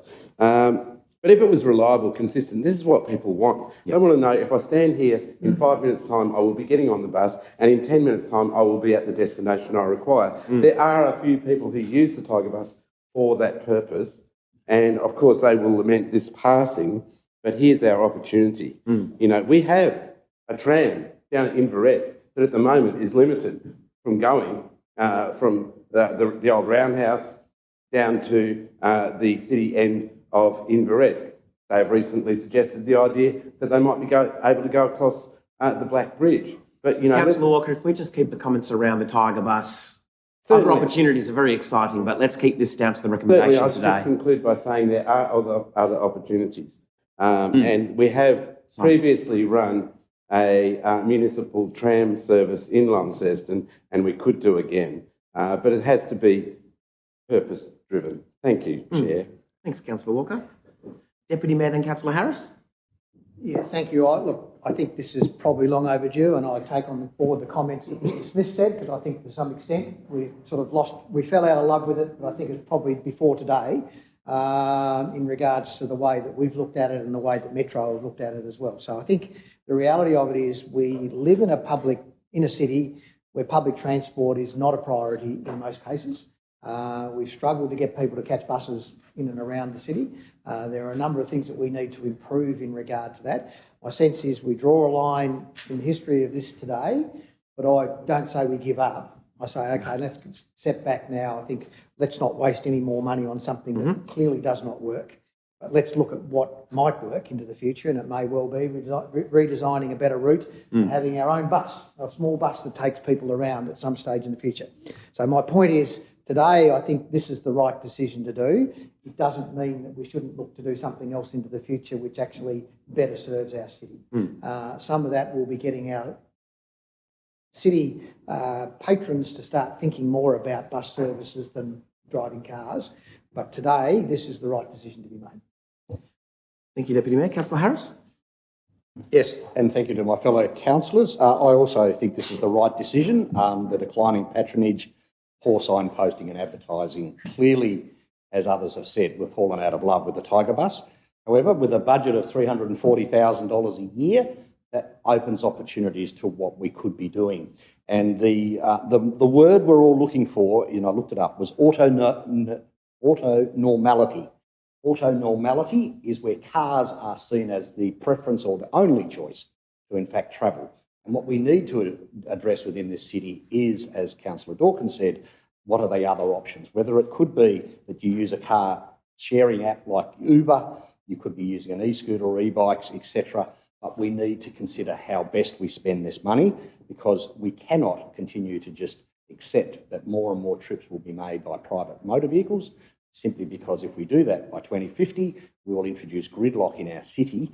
As small as we may be, that is not an outcome we want. So whilst the Tiger Bus could have been part of the solution, it won't be after this, but let's look forward to what it can be, and I look forward to what this community particularly give us information on. Thank you. Great, thank you, Councillor Harris. Further contributions, Councillor Professor Raze. I'm quite disappointed to come to stage like we have to cancel our bus. This is just confirmed Tasmania love affair with cars.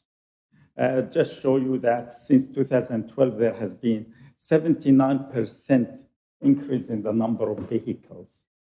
If you look at the household, they have now at least 2 to 3 houses. But don't blame them, because we don't have any efficient, reliable bus service. And that's why people don't rely on it. The best way, I agree, look for alternative routes. For example, walking. And that's another emphasis, how the council should play an important role in their priority, health and well-being, to maintain our pavements, especially for the elderly and disabled. Of course, we should encourage people to use more bikes as well.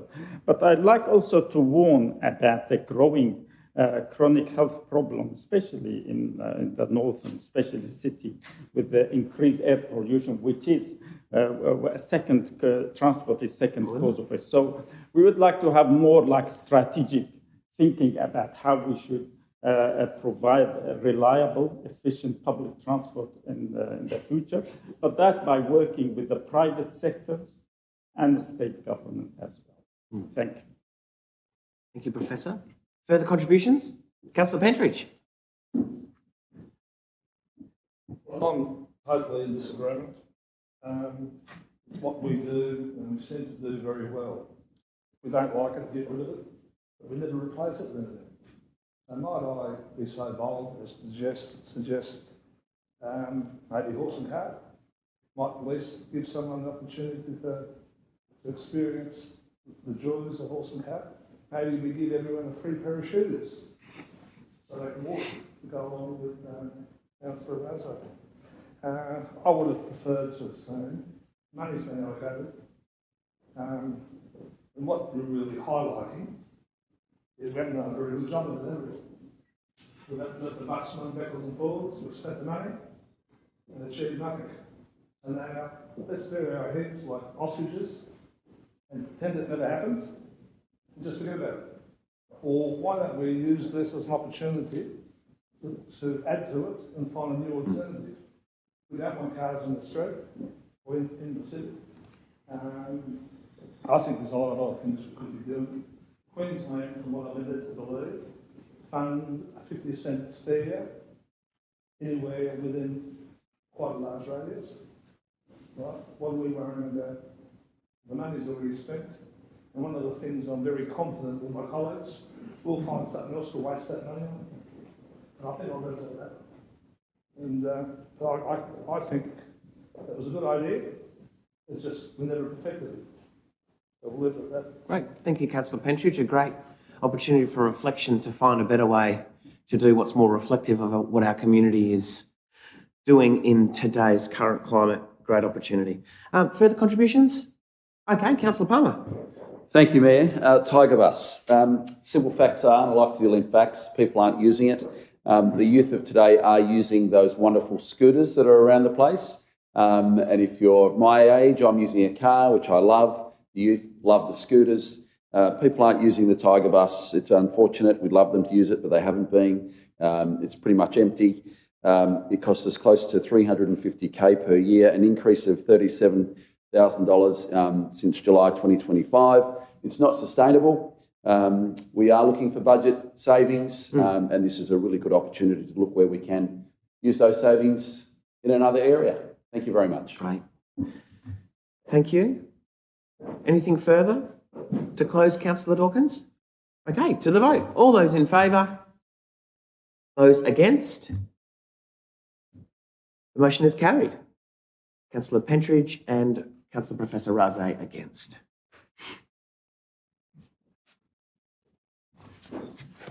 Thank you.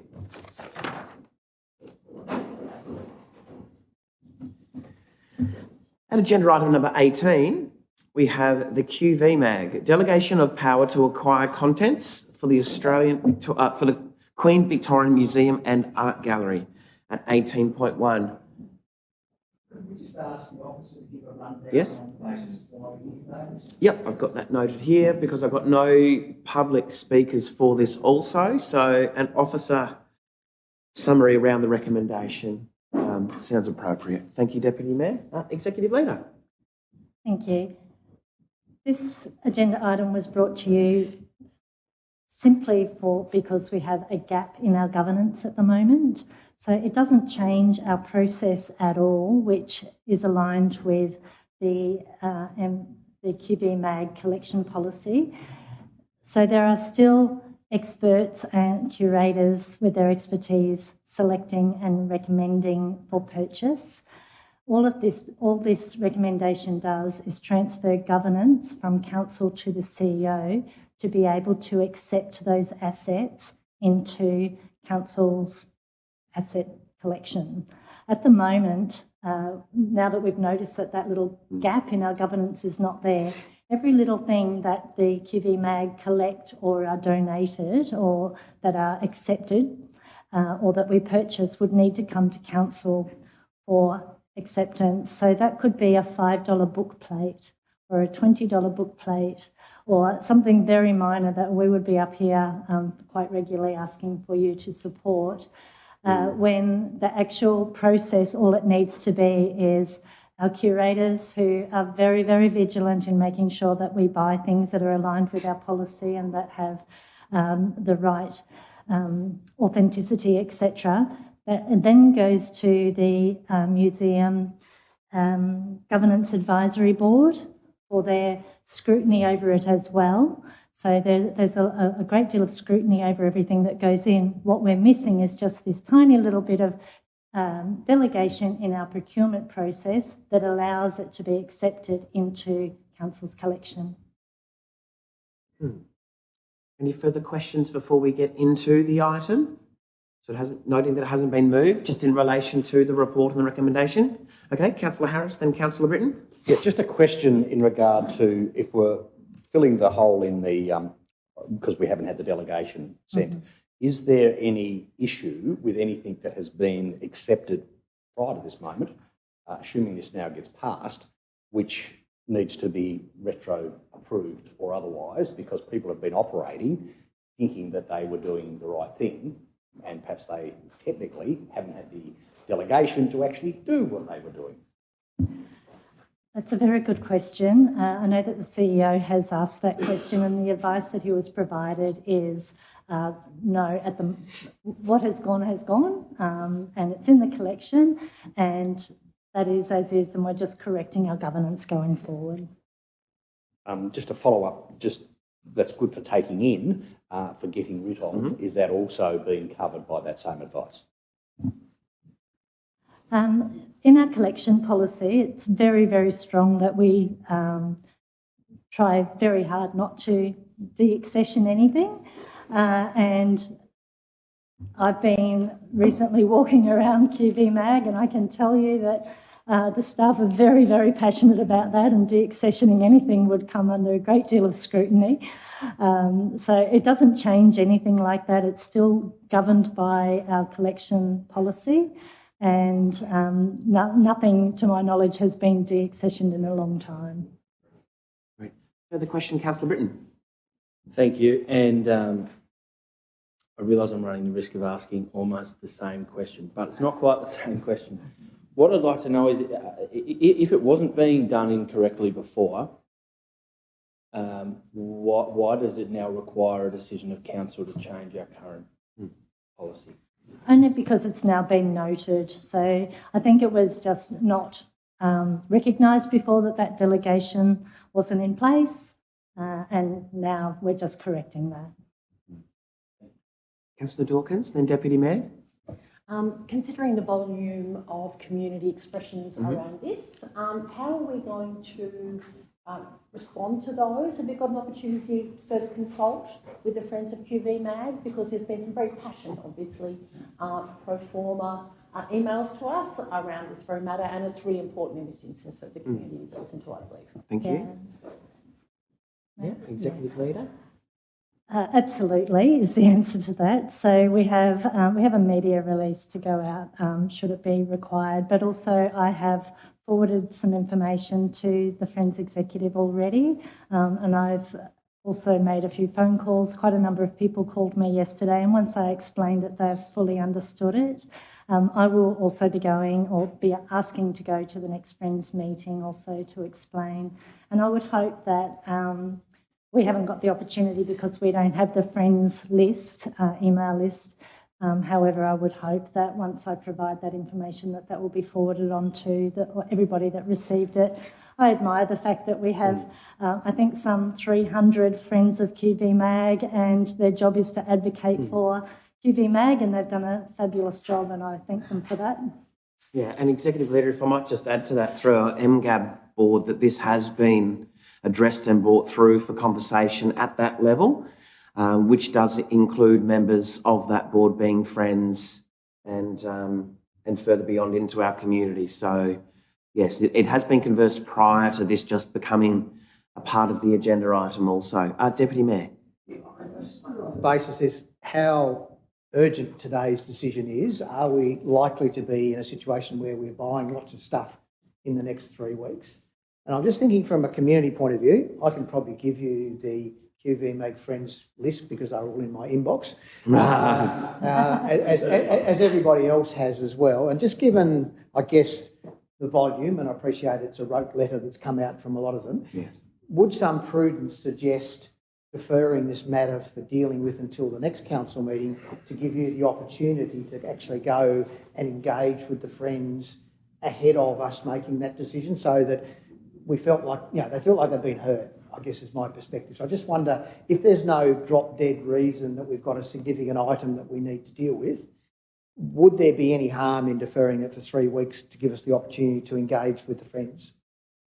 I don't think there is harm. That we do actually have a very valuable, fabulous masterpiece of Michael McWilliams, who's been donated by the foundation just recently, and a number of other pieces which will be put in the collection. So they are there, ready for this to take place. However, I guess it depends whether council is accepting that, we have a small gap in our governance, and whether you want to correct that now, and whether that would change.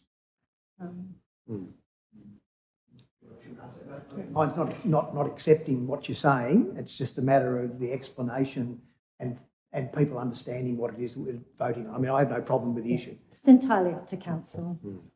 Councillor Pentridge. Once again,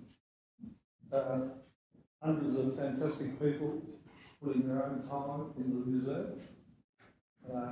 Fantastic staff, that's what everyone's saying. You'll have to forgive me because hearing is not a great thing, isn't it? That is what's been said. Yep. So we're going to throw all that out now and put all that power into one person to make that decision. So I don't see it as an old cliche. It's not broken, leave it alone. If it's working the way it is now, then I put my faith in the people, donating their time to the museum and the staff. If they've been making the decisions, well, as far as I'm concerned, they haven't made real bad ones. So let them keep doing it. So, Councillor Pentridge, just to confirm that it has been noted that there is a missing link in the chain of what's been happening previously, and this is the ability, and whatever the decision of council is today, that's to take away the opportunity for somebody to say you haven't done it correctly, and we lose everything. So it's looking at what that gap is, and I'm not saying that the vote today is filling the gap in the way in which we're all going to agree, and that's fine. But there is a gap. There is something that's been happening incorrectly prior to now, and we just need to fix that. However we want to decide that is. I'm not putting my sway to either way, but that's about what it looks like. We might even have some legal governance and around this item also, Lucas? Thank you. Lucas, Acting Team Leader, Legal Services. So just to clarify, this delegation is not a general delegation. It's a limited delegation, and there are conditions, mainly 3, that needs to be satisfied even before the CEO can exercise this power. However, we do need this power to carry on the day-to-day management of the museum instead of delaying for, say, another 3 weeks. Otherwise, there will be this gap, and to ignore that gap while it's evident would be not good governance or not best practice for council. So for further to get Councillor Prentice's question, the current process is there's an internal curation and recommendation that comes to the MGAB board, who then also then filters through that recommendation to approve or to reject. Where does this now sit with the CEO and the delegation? It still has to go through those first 2 processes before it would even get to any delegation of power?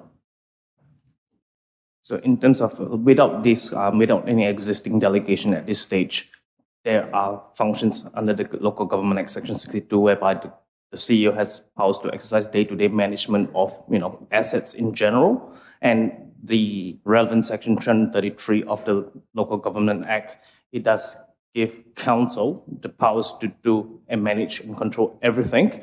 However, as Executive Leader Ali has mentioned it, because if we currently reading that strictly, it's every single item with a dollar value comes to council, and to facilitate and expedite certain processes, hence it's recommended that it's kept at the value of 100,000 or less, subject to 2 other conditions: that it advances the museum's intention, and also it's in accordance with the council's existing council policies and procedures. So these are the 3 that needs to be met. It's not all, it's all 3 has to be met even before the power exercises any delegation or powers to acquire. So that's just limited again. Further questions before we move? Councillor Walker? Yeah, certainly. At my time on council, I think it's very rare that we have been involved in decisions of purchase or acquisition. I think there may have been one, which was an extremely big investment that purchase or whatever it might be. But I might be getting myself confused. I'm a little concerned then that the gap has also included the fact that as default governors of the QV Mag, that we haven't been kept updated before this delegation takes place, that we should have had a monthly, quarterly, whatever it is, report of purchases and approve them around the table. So my question is, why could that not be the model going forward? Why is it recommended? I understand, look, they're purchasing a $5 book, artwork or something, but a list provided monthly to the council table, would also serve the public in terms of what acquisitions we are making. Has that been countenanced and considered? As the delegation might mean that the holder of that delegation is making those approvals and it's not public knowledge. I think I take your point that reporting to council should absolutely be improved, and we will endeavour to do that. So any things that are included in the collection going forward, you will know about it. And we also need to celebrate those beautiful donations that we're receiving, and council should be aware of those. In terms of a different model, it has been considered. What that would do would potentially hold up donations, or particularly donations under, under the tax arrangement, which are sometimes quite time precious. So it would just complicate things. It also, because our policy and best practice suggests that our curatorial staff are the experts in this and that we should leave those decisions with them, I think it might actually create a greater concern for our friends and community and supporters of the gallery, that it may look like council are making the decision and the selection rather than those professionals. Further question? We'd like to move to start the debate for the item. Further question, Councillor Palmer? I'm not sure if this is the right time, but I listened to the Deputy from my point of view, just for clarity for our community, for us as councillors, I would support the deputy if he was wanting to foreshadow. Yes. That it be withdrawn. So I think just for no other reason to give our community peace of mind, the Friends of the QV Mag. Of course, there's been a lot happening at the QV Mag. And, so I would support the deputy if he was to go down that track. I'm not sure how others feel, but I definitely would. Sure. We can work with governance, and again, that's why it's been great that we've been able to ask the questions, because it's not the substantive motion at the moment. So anybody from the table could stand up and I would put forward their own recommendation. I'd be very mindful, and we'll work with governance around that it's not policy on the run, but if it's something as simple sounding as deferring or laying on the table and bringing it back after some community consultation, then that would be the will of the table. Question, Councillor Harris, around that? Yes, my question just would be, if we were to delegate our power to our one employee, which is the CEO, would he in fact hold that power, or would he delegate it again to his general manager? It's in the recommendation. It is in the recommendation. Is it to be done that way? It can be done that way. It says can rather than does, and I just wondered whether that's the norm, that you would actually delegate it down to a officer level up to a certain. It is. Yeah, it is in. It's number 2. Yep, the functions and powers referred to a recommendation 1 to other employees of council. Yes, I recognise he can. My question is, would it normally be done to that level? So therefore, the GM of the QV Mag would normally hold this power on behalf of the CEO, who holds it on behalf of the council. There are various models. I have seen that model. My recommendation would be not to do that. And I've seen it both ways. The reason being is that separation of powers, if the gallery director put forward something and then basically approving own recommendations, if that makes sense.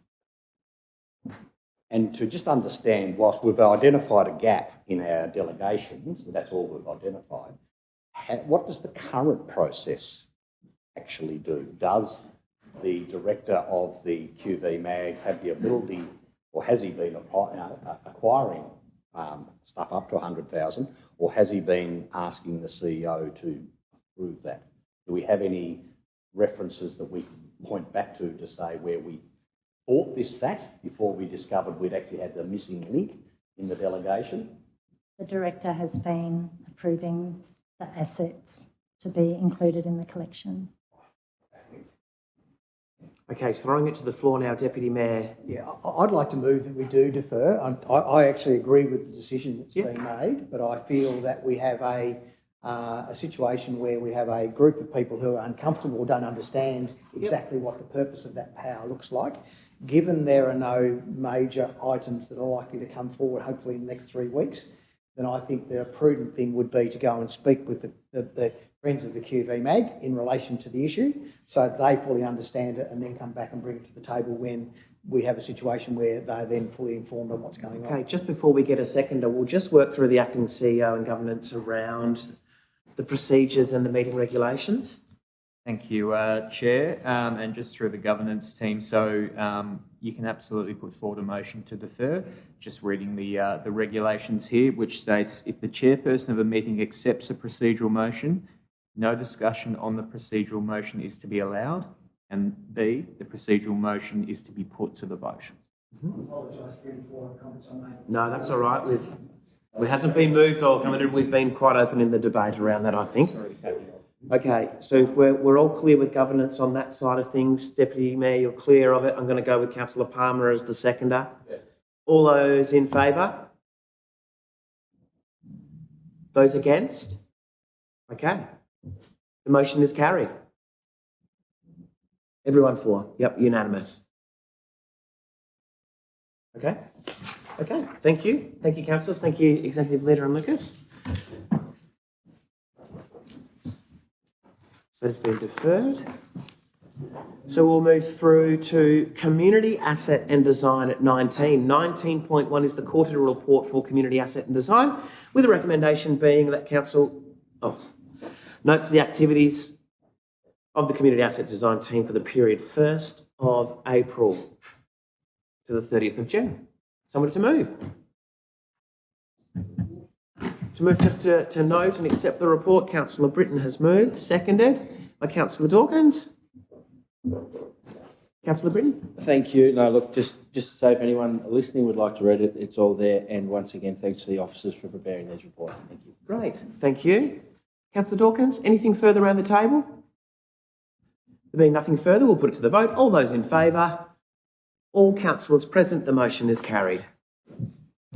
Okay, we've got the fee waiver at 19.2, the road occupation with the health hub. I don't have any noted speakers for this agenda item, so we'll move to the recommendation. That recommendation being that Council confirms that its decision made on the 19th of June to remit 100% of the fees associated with the occupation, it was done by simple majority, and to avoid any doubt, affirms that the remission of 100% of the fees associated with the occupation be granted pursuant to the Government Act. It's been moved by Councillor Britton, seconded by Councillor Walker. Councillor Britton, anything further? Not really, just obviously we've got a couple of tidy-up jobs today, and this is another one I'm very happy to. Sure, thank you. Councillor Walker? Happy to support. Thank you. Anything further? Councillor Dawkins? I was one of the councillors that voted against this in the initial motion because the information I received then indicated that was appropriate. I now have received further information and I'm comfortable with this course of action. Great. Thank you, Councillor Dawkins. There being no further contributions, we'll move to the vote. All those in favour? All councillors present, the motion is carried to accept the previous decision. 19.3, preempted by Councillor Britton, is the Launceston Flood Authority Quarterly Report, with the recommendation being that Council receives the flood report from April to June. Moved by Councillor Britton, seconded by Councillor Harris. Councillor Britton. Thank you very much, and through you, just a quick, I guess, I'm not trying to catch anyone out. I'm not saying anyone's doing a bad job or anything like that, but I just want to know what the process is for us to appoint these members of the Flood Authority. So, Councillor Britton, if it's okay, we might push that to 19.4, which is the reappointment of the director. Yeah, it is too. Yeah, but that's okay. It's still relevant around 19.3, 19.4. But if you're happy for that to be answered when the relevant officers up here as well. Very happy. Sure. With that. Anything to do with the report itself? Very happy to receive it and. Noted as read. Yep. For another no, that's report. cool. Thank you. Anything further, Councillor Harris? Anything round the table? Okay, to the vote. All those in favour of accepting the report? All councillors present, the motion is carried. So we've got 19.4, which is the Launceston Flood appointment of director, with the recommendation being that Council reappoints Greg Priest to position of chair of the board until the 5th of August 2027. Been moved by Councillor Britton, seconded by Councillor Harris. Councillor Britton. Third time lucky. What is the process around appointing the director, and indeed, I think we've got the director, whoever else, onto this authority? Yeah, thank you, Councillor Britton. Through you, Executive Leader. I'll have our Senior Leader in Construction Engineering answer your question, Councillor Britton. So under the Section 12 of the Launceston Flood Authority rules, that refers to the appointment of directors, and there are 3 directors plus the CEO of the City of Launceston is also a director. Essentially, the directors are appointed by council and there is no formal process to consider alternatives. In the past, when we have had directors resign from the board, we have gone out for public interest for new directors. At the Launceston Flood Authority meeting on the 20th of May, the board was comfortable to support the continuation of the 2 existing directors. Thank you. And so fundamentally, does the decision of who sits on the board come down to the board or to the councillors? Fundamentally, it does come down to the council as per this decision. Anything further, Councillor Britton? No, thank you. Look, obviously, I'll speak now. That's okay. As I said, I have no issue with Greg Priest. Obviously, the Flood Authority being the Flood Authority and the what's the word? the impact that a flood will have, the danger we're seeing, whatever. I probably would have assumed, maybe a few other councillors, I know they did, assume that we might have been across who sits on the board, where it's going, what it's doing. Obviously, it may be a decision of council to reappoint Mr. Priest. However, it doesn't appear that we had the option to appoint anybody else, which is fine. But it's just something that I noticed, and I know other people have noticed as well. If there is any light you can shed on that, that would be fantastic. Otherwise, yeah, I am happy to support this today. It was just an observation I've made. Thank you. Great. Thank you. Thanks, Councillor Britton. Councillor Harris? Yeah, thank you. Yes, I rise to support the recommendation put in front of us to reappoint Greg Priest. Greg Priest is a former General Manager of the Meander Valley Council.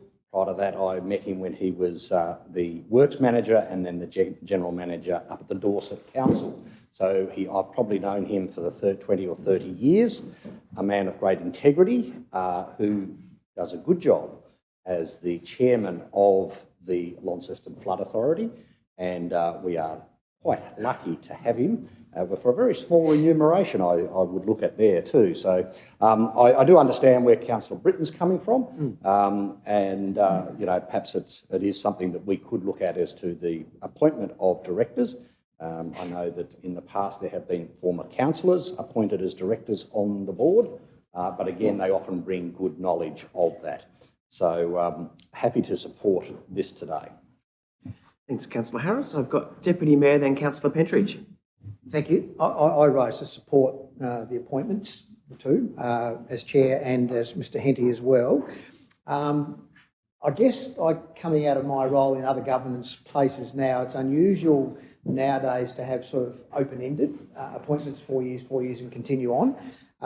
Reading what I think I read there, it sort of says that you can extend for ad infinitum, I think, and whether we should just review the rules just to get in with contemporary governance to look at terms where people can't exceed a certain amount of time. Because I think changeover on boards is always seen as desirable as long as you've got a good mix of experience and new blood in there. So whilst making this appointment today, I think we ought to go and have a look at our rules to endeavour to see whether they're contemporary with normal governance. Thank you. And I can see that the team are making notes around that, Deputy Mayor. Thank you. Councillor Pentridge. Unlike my colleagues who always want to tread the middle ground and not offend anyone, we've had reports about the pending issues. It's been stated quite clearly that a flood isn't something that might happen, it's something that will happen. And we also talked about the levies. I can't see any point. I personally don't have a problem with any of the individuals, but really, he's been in the role now for quite a few years. I would have liked to have heard, did we ever consider any other options? Was this just another time that we just rubber stamp it and move it on? I would suggest that we should put this on the table. What other options have we got? And can someone put some more new input into what we need to do? Thank you, Councillor Pentridge. Just grabbing some further clarification for any more comments from the Executive Leader. Thank you, councillors. Obviously, you have the option not to proceed with the recommendation today if that's your choice, which would result in his appointment not proceeding. Also, just as a separate note, based on some comments, we are going to be reviewing the rules of the authority, and that's on our work plan. Thank you. Further contributions around the table? Nothing further to close? Okay, to the vote then. All those in favour? Those against? Councillor Pentridge against. The motion is carried. Thanks, Erica. Okay, we've got 19.5 here, which is the response to notice of motion from Councillor Kai that Council considers expanding its graffiti removal. Now, before we get to the recommendation, I do have a noted speaker, Mr. Smith. Thank you, Mr. Smith. Robin Smith, Coffee Republic. Give us a bit of a checkie. It's a bit hard to speak to this motion because it does, presumably, jump to the workshop stage, and it's come with a number of options to be selected, and I don't know which you'd select. I assume, or I'll work on the premise that you'll be looking at the KIT program, giving members of the public who have property. That's what I'll speak to today, but how you vote or how it ends up, I don't know. But I do notice Council's cleansing crew are here today. And you will recall at the AGM I said how important, and of all the people within Council that I spoke about, it was the cleansing crew, because they set the look of the city for everyone that arrives.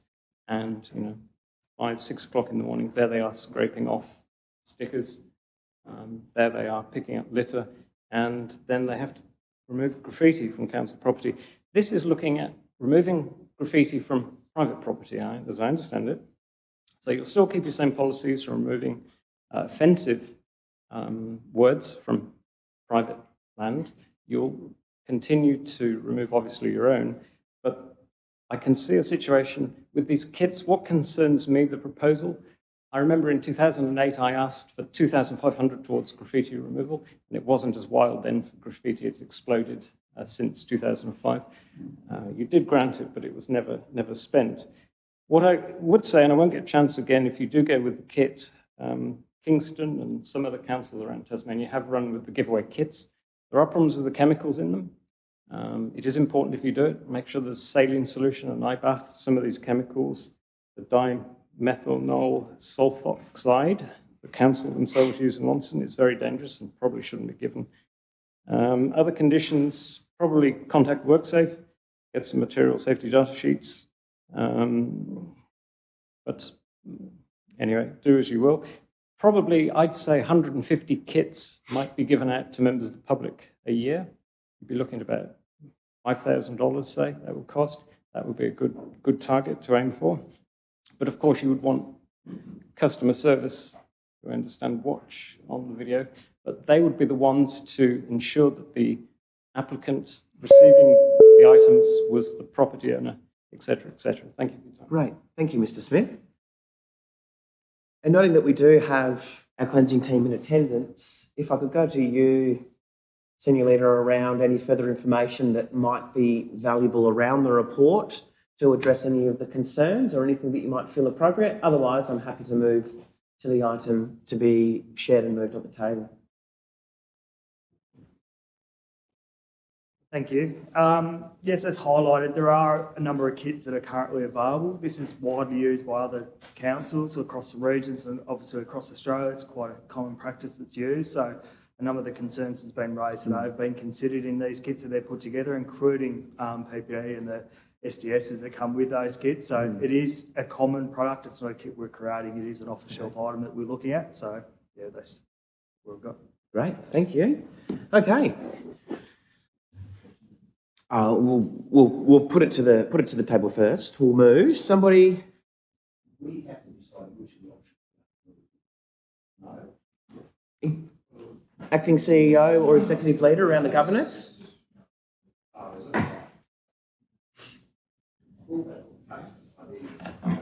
I'll move to the recommendation. It's noted in the report. Okay, so moving to the recommendation, which does note, as you pointed out, Councillor Harris, the option is inserted into the report. So the recommendation is that Council reviews the 2013 graffiti policy to ensure it's contemporary, to assess its effectiveness, and to identify areas for improvement. It also reviews and enhances the cleansing team's activity in the Launceston CBD to increase proactive graffiti response in high visibility public spaces. It also endorses a community-led clean-up using free graffiti removal kits, which is the option 2 in the report, as preferred approach commencing next financial year, and commits to evaluating the effectiveness of the options implemented after about 12 months. So Councillor Harris has moved, seconded by Councillor Britton. Councillor Harris. Thank you, Mayor. And if I may now start with a question just on the effectiveness. We've heard that other councils had been using these kits for the community to do the graffiti removal or the building owner to do the graffiti. What has been the success of those where it has been tried? Through you, Executive Leader. I'll pass that to Senior Leader for Humanities. Thank you. So from the kits that they've used from other councils, they are seeing a positive outcome from using that as a deterrent in graffiti removal, where most outcomes, the best outcome for the community is if graffiti is removed within 24 to 48 hours, which by using these kits, we're allowed to empower the community to do so. Great, thank you. Rise to speak. Yeah, look, it's a pity Councillor Kai's unable to be here today. This was something that she has been pursuing for some time, but it is something that I've also been across wearing various hats, including the Rotary hat, where in New South Wales, Rotary clubs for 10 years cleaned up graffiti in the cities. However, that has now had to stop because of the issues with legality to access people's private property, perhaps making a clean up on a wall that left the wall no longer looking pristine white, that they might have painted it, and then expecting Rotary to come back and repaint their wall for them. And so there has been, this is not an easy issue to solve, is really what I'm saying. And this is a good step. It's a step that does put the onus back on the property owner to say, we are, as a council, supportive of your efforts. It will still enable us to remove offensive words or symbols with our crew, as we do at the moment, which I think is very important, but it will actually perhaps make it a bit easier for the property owners. That's why I was interested in the success rate, because many property owners do spend a lot of money removing graffiti from their walls. Unfortunately, in my conversations with those who have in the past done graffiti, they tell me that the issue is that they want to make their personal mark, tag, whatever you want to call it, on the space. And the general rule of thumb that if it is cleaned off or painted over 3 times, they give up and go somewhere else. The biggest problem is they don't tell their friends, don't go there, and so the next one comes along and decides to add his tag to obviously what was a nice clean wall to do it on. And so we have the continuing problem, possibly with different people continuing to tag and place graffiti in our community. So I'm very happy to support this initial motion. The fact that we have a review in 12 months is also very important, because it will be interesting to see what effect it has, both on the level of graffiti but also the level of removal that we see in our community. Look forward to hearing what the other councillors have to say. Thanks, Councillor Harris. Seconded by Councillor Britton. Thank you very much. Just a question, I won't speak. The estimated startup cost is $50,000 to purchase the kits, and the kits come in at $33 each. It's a lot of kits. I'm assuming there's something else though. Is that the legal, or have we added a zero, or are we buying 10,000 kits? Working through you, Executive Leader. I'll ask Senior Leader City Amenities answer your question, Councillor Britton. Thank you. Yes, there is a figure in the report, and that figure is just to give us a broad context of where we might start. Mindful that we need to be open and transparent on costing, so we have got a figure in there, 50,000. Those kits themselves don't actually go out of date, so if we have those kits and we don't use them year on year, they're still good to be used, so there is no loss in that value.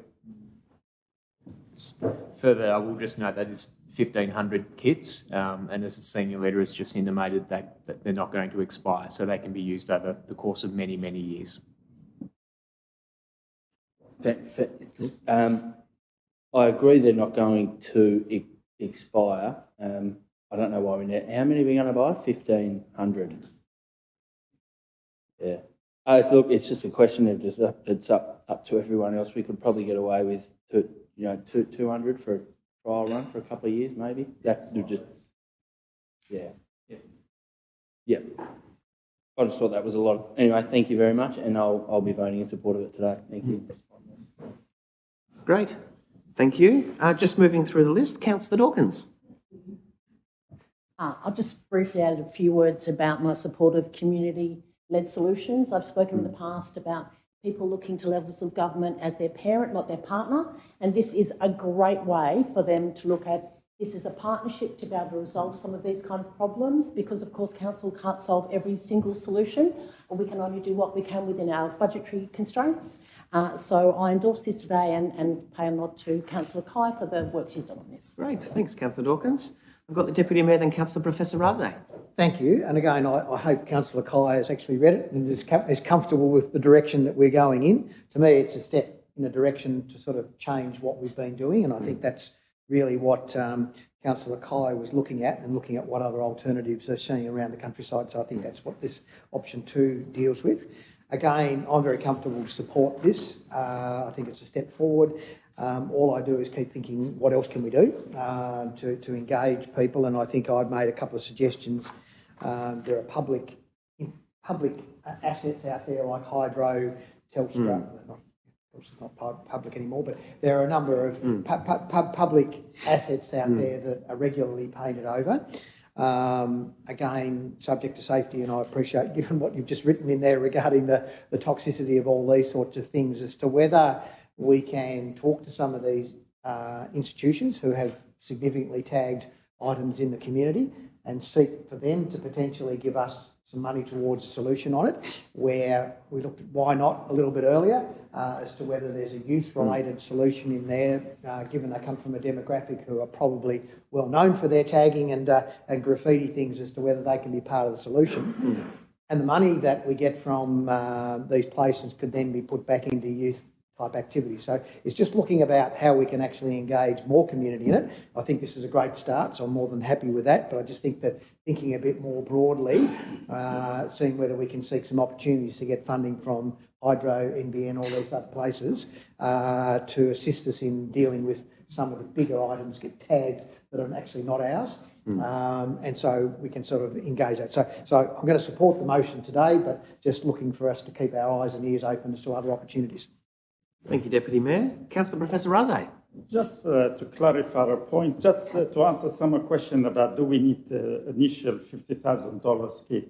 Looking at the diagram here, between 2023 to 2024, roughly I'm estimating that will be between an increase of 220 or in 1 year increase by 100. From 120 to 220. And listening to Mr. Smith, who suggested probably we're looking at 100 to 150 a year. So that means probably we only need like $5,000 of kit. Thank you. Okay, thank you, Councillor Professor Raze. Further contributions around the table? Anything to close, Councillor Harris? Yes, thank you. And I do take on the Councillor Mackenzie's comment, as I'm sure Council will, about the public entities, because in fact the Tas Network green boxes in my neighbourhood are regularly targeted, and they sit like that for a long time because Tas Networks don't seem to remove graffiti. However, Council's policy of painting things like our signal boxes and some of our public toilets, the one at Kings Meadows springs to mind, does succeed in actually stopping graffiti if you do provide the alternative. If you like, you remove the blank canvas. And I think this is something that Council should be doing and looking at opportunities to do that with community art. And the classic to me would be, in fact, the city park toilets, but I'll leave that up for another day. But I hope today that my fellow councillors will support us in this movement today and get the policy and the kits out to ratepayers. It will be interesting to see, because I'm not sure what other councils nearby to us are doing, but it may have some flow-on effects for them as well. Thank you. Thank you, Councillor Harris. Putting it to the vote. All those in favour? All councillors present, the motion is carried. Cool. Could I suggest we take a comfort break at this time? We've been here for 2.5 hours and we still have a bit to go. Okay. Councillor Harris is moving. He needs a seconder. Councillor Pentridge has seconded. Putting it to the vote. All those in favour of having a break? Those against? We have a break.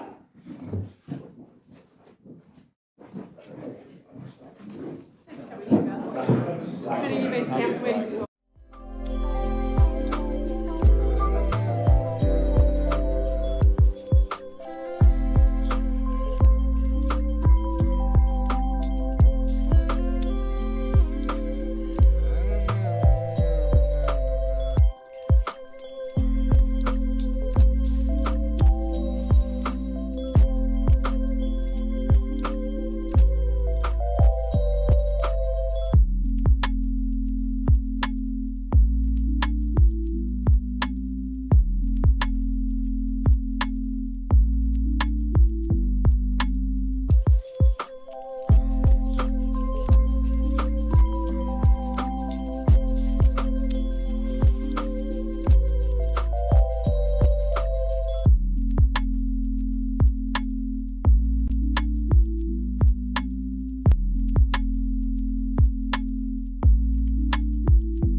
Okay, we right to go? We're right to go.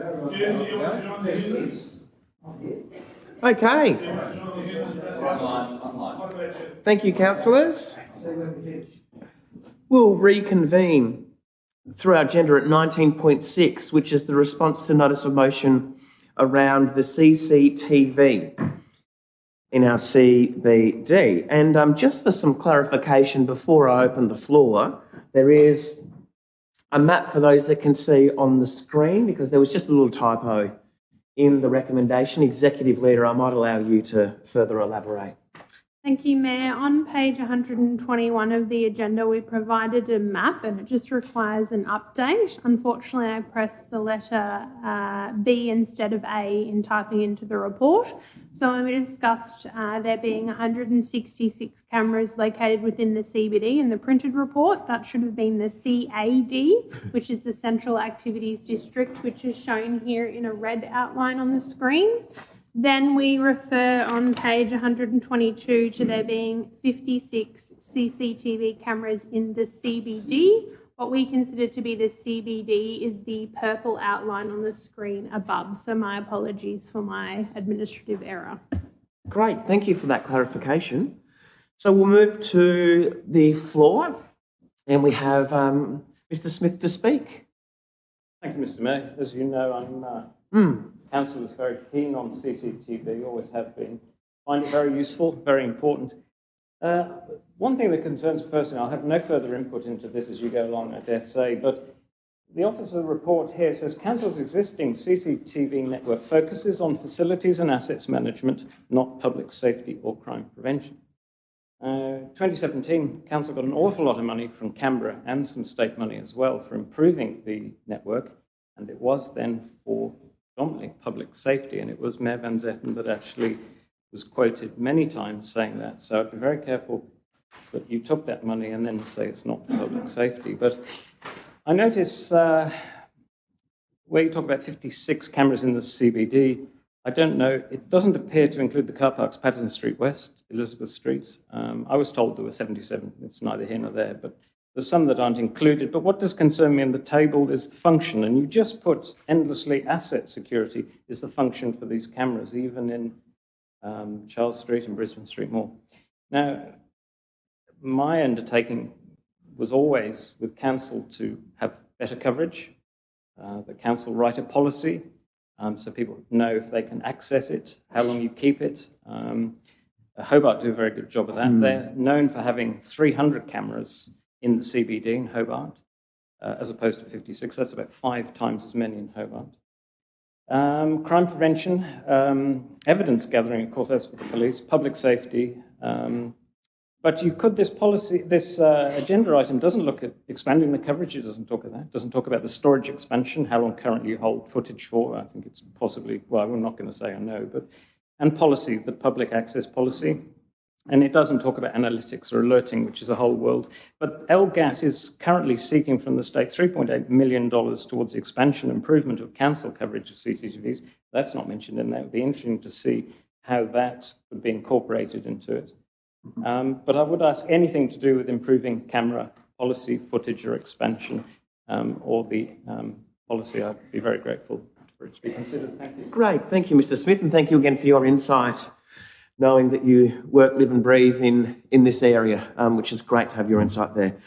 So taking on board those comments and that experience, we'll move to the recommendation, which is that Council receives the report requesting a review of the CCTV system within what is described here in the recommendation, the Central Business District. So someone to receive the report. Deputy Mayor. Seconded by Councillor Pentridge. Deputy Mayor. And thank you for the report on this. And I think I might have mentioned at the time we put this up, and I'll mention it again, that I attended a conference in 2022, which suggests that the structure that works, the video technology nowadays has moved beyond CCTV to smart and intelligent cameras. And I'll just read briefly, only take a moment, of what came out of that conversation by a guy called Brian Cross at Milestone. So, we should be rethinking city living, 70% living in cities by 2050. Intelligent cameras have moved beyond CCTV. make data a centralised solution, not fragmented into silos systems. Video solutions are providing new solutions to old problems, rethink city safety, emergency response, etc., etc. So it seems to me that there's technologies out there that probably will serve us better. I think our other issue that we have with our CCTV, and we talk about Mr. Smith, and he talks about safety. At the end of the day, that's actually a police issue in most of the issues. I appreciate that we have a role to play, but the police are meant to be looking after that. Our officers are not trained to look after unrest in the city. That's really more of an issue for the police department to do. So it's a matter of saying, can we combine what we've got into something which is more fit for purpose going forward? And I think this is something we as a city, and this came from a Smart Cities Summit in November 2022, as to what we're doing in that area. I know there are things like data points and stuff like that around the city. So I just wouldn't mind if an officer could make a comment about whether we think that's a way to go and whether that's something that we're actively looking at. Thank you, Deputy Mayor. Through you, Executive Leader. Thank you for the question, Deputy Mayor. Look, to be honest, that's outside the scope of what we were asked to do through this notice of motion. We're aware that these technologies exist, and certainly they could be applied in Launceston, but that has, I guess, budget and resourcing implications if that's the path forward that Council wishes to take with this particular asset type. Cool. Thank you. Councillor Pentridge is the seconder.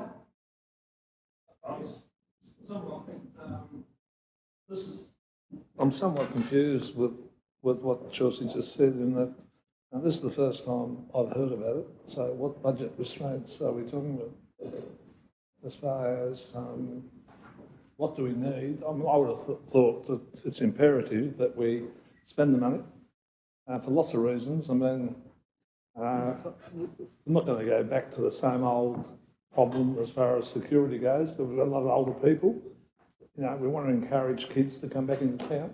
People need to feel safe. And I think we should have the best that's around. And the money shouldn't be that big an option, obviously. Thank you, Councillor Pentridge. So, Executive Leader, just around budget implications. Based on the content of the report before you, the purpose of our current camera system is not for public safety. If Council wishes it to become and evolve into that, it will require additional investment, and that can be arranged. But again, that would be a decision of Council that officers would then implement and provide a budget and resourcing model to support. Thank you. Councillor Harris. Yeah, thank you. And thank you to the officers for doing this report. If I'm to understand it correctly, and I'm happy to be wrong, this is the number of cameras that council own within the CBD and the CAD as such, which, as you said, are primarily there for protection of property rather than facilitating stopping crime or anything else that may be relevant. And are we now, having established a baseline, then determining what we could do at a future time, and that's why we've done this report? Or was it that people felt that we have lots of cameras, therefore we should be able to see lots of things going on that perhaps we can't? The other thing, of course, is where the data is stored, because I do remember, well, a long time ago, that the public, through Neighbourhood Watch, used to sit in the police station and watch the cameras to see what was going on. That was at a very early stage, well before your time. And that no longer happens. And so this is only historical records is all we're going to be able to view on the camera rather than actually stopping crime. So I'm just, whilst I love the report, I'm just not sure what we're trying to tell our staff the next step could or should be. So I'll just ask you to address the first one. Thanks for the question, Councillor Harris. I guess we were asked to respond to the notice of motion. It asked our staff to undertake a review of the current CCTV system within the CBD. We've gone a little bit broader than that to provide context around other camera assets we have in the broader Central Activities District, and to provide options for system improvement and a focus on community safety. That was part of what we were asked to do, and then the second part of that was a report be presented to Council, which is what we're doing now. There are sections in the report that identify the strengths of our current system, as well as a number of system improvements. It would be my view that council decides how or what it would like from this system moving forward. And I would expect if it's something that you're passionate about, there might be another notice of motion or some other direction from council that would assist officers with moving forward with additional work in this space. Thank you. Any further contributions? Anything to close? Okay, putting it to the vote to accept the report. All those in favour, all councillors present, motion is carried.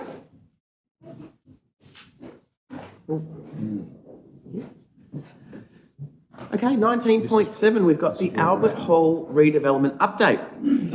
I don't have any noted speakers, so we'll move through to the recommendation. That recommendation being that council receives an update on the status of Albert Hall additional works to the Great Hall and other areas of the original building as detailed in the published report. Somebody please to move. Deputy Mayor, seconded by Councillor Dawkins. Deputy Mayor. I think it's a report to receive. I guess I just had a question. I guess there are 3 or 4 items in there that suggest that we're over budget in what we were doing. There are some that I think have come in under budget, which is good. I don't know whether the officers would have a view as to whether we're around about when you put it all together, you know, within the budget framework or not, whether it's too early to actually give any advice in that area. Through you, Executive Leader. Thanks for the question, Deputy Mayor. It is too early. You've correctly identified we have some overs and some unders. We're still working through what that looks like, and I believe that we've provided, I guess, a costing at this point in time in terms of what's committed in the back of the report. So project costs of those deliverables managed by council, keeping in mind our project manager is still assisting with some items, is currently sitting at $488,000. Thank you. Councillor Dawkins is the seconder. Anything further around the table? Councillor Walker. Thank you, Chair. I wish that perhaps some of our members of the public would, draw their eyes to this. Perhaps Mr. Ganninan, who spoke here earlier about our long list of property assets and the perceived lack of maintenance. I think the truth is the work that's being done on our property list is something that everyone accepts is overdue, but it is being done. That's why he can talk about it. This work is being done. That's why we can talk about it. It's not easy. This is one of our largest built assets, and noting that a lot of our assets on that list are not building as per se. They might be picnic huts or barbecues or whatever, but notwithstanding that, this is a big ticket item. And once you scratch the surface on a heritage building, you will find that there's a lot of work to be done, as is evidenced in this list. And just at a time when costs are incrementally increasing, inflation is still, above long-term trends. It's getting close down to, an average there. But nonetheless, specifically in this industry, in building supplies and building contractors, there has been massive inflation. And so I know on this, we're just talking about the items involved. And I suppose in that respect, people could extrapolate from this. And when they think about a community hall, somewhere like Frederick Street, kindergarten, and think about, the concomitant works that go into maintaining these sort of buildings, well, this is the prime example at the moment.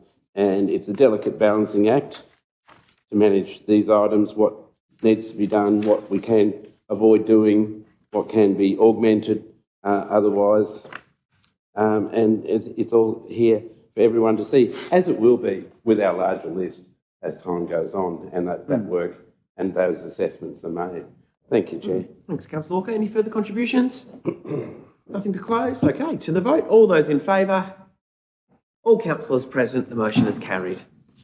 Looking at delivery and performance now at 20.1 is the quarterly report, with the recommendation being to receive the report for the period of the 1st of April to the 30th of June. Somebody please to move. Councillor Britton, seconded by the Deputy Mayor. Anything to add to the report? Anything around the table? Okay, putting it to the vote to accept the report. All those in favour? That's all councillors present. Motion is carried. Okay, we've got 20.2, which is the petition to amend Sealed Plan 32 Junction Street in Newstead. We've got the recommendation being that council proposes that Sealed Plan number 182552 in the attachments be amended with the published terms. Somebody please to move. Councillor Britton, seconded by the Deputy. Councillor Britton, anything to add to the recommendation? Anything, Deputy Mayor? I think it's just simply a change of descriptor. Great. Anything further around the table? Okay, to the vote. All those in favour? All councillors present. The motion is carried. Excellent. Strategy and innovation now. Thank you, Michelle.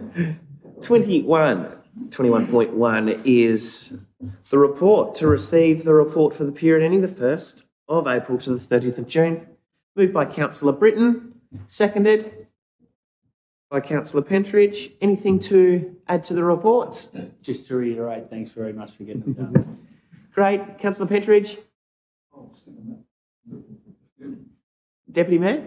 I'm just picking up, I'm not sure whether Mr. Pinnon actually read through the whole papers, but I think it's important to note that the development of the fiscal dividend report would suggest that we're not waiting until next year before we start. So that's well in place. Yeah, excellent. Any further contributions? Okay, to the vote. All those in favour? All councillors present. The motion is carried. We've got the CEO network with the quarterly report 1st of April to the 30th of June. Recommendation to receive the report. Councillor Britton, seconded by Councillor Palmer. Any contributions? Nothing around the table? To the vote. All those in favour? All councillors present. The motion is carried. Same here with the status report on council decisions. Recommendation to receive the report. Moved by Councillor Britton, seconded by Councillor Dawkins. Any contributions? Okay, putting it to the vote. All those in favour? All councillors present. The motion is carried. Status report on notices of motion, with the recommendation being to receive. 22.3. Moved by Councillor Dawkins, seconded. Councillor Deputy Hugh McKenzie. Contributions, Councillor Dawkins? Yep, that's right. Yep, 22.3. No, that's okay. Thank you. No, great. We've been made aware today that the clean air strategy is moving forward. We've got a EHO now directing their work into this field. So it's been a little while in coming, and obviously there's been a lot of interest around clean air in not only Launceston but in Tasmania over the last couple of months, and we need to use this momentum to move forward. I know it's really difficult for people to accept change. I'm in that camp, I absolutely understand that, but unless we do something, nothing is ever going to change. So ensuring that we get the best scientific advice and can at least receive a report and understand it, I think it's a very important next step. So thank you. Thank you. Anything further? Contributions? Okay, to the vote. All those in favour? All councillors present. You right with that one, Professor? Accept the report? Yep, good. All councillors present. The motion is carried. Just making sure. Okay, we do have a late item. So we need to move to accept the late item first. So the recommendation being to accept the late item. Somebody to move that we're accepting of the late item. Professor Raze? Seconded? Second to approve to take it on. Any contributions around accepting it? Okay, to the vote. All those of accepting? All councillors present. Yeah. Enclosed. Yep. Option's ready to go. Excellent. Okay, so that 23, the agenda item 23 is just to accept and note that there is a late item. That late item will be at 24.9, which is enclosed council. Okay. So now we look to move into closed council. at 24.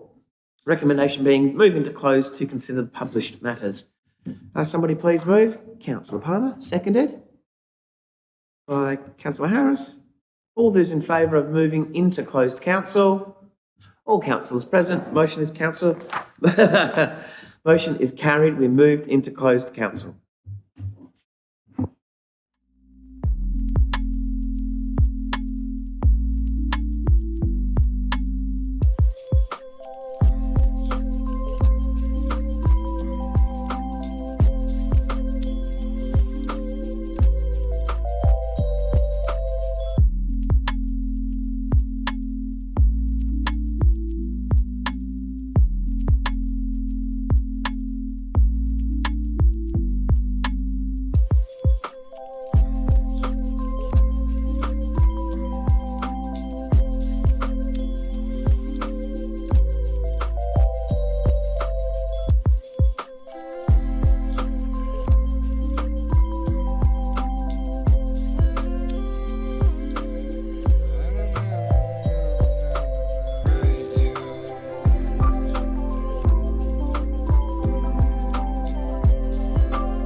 Colleagues, we're back online and back in open session.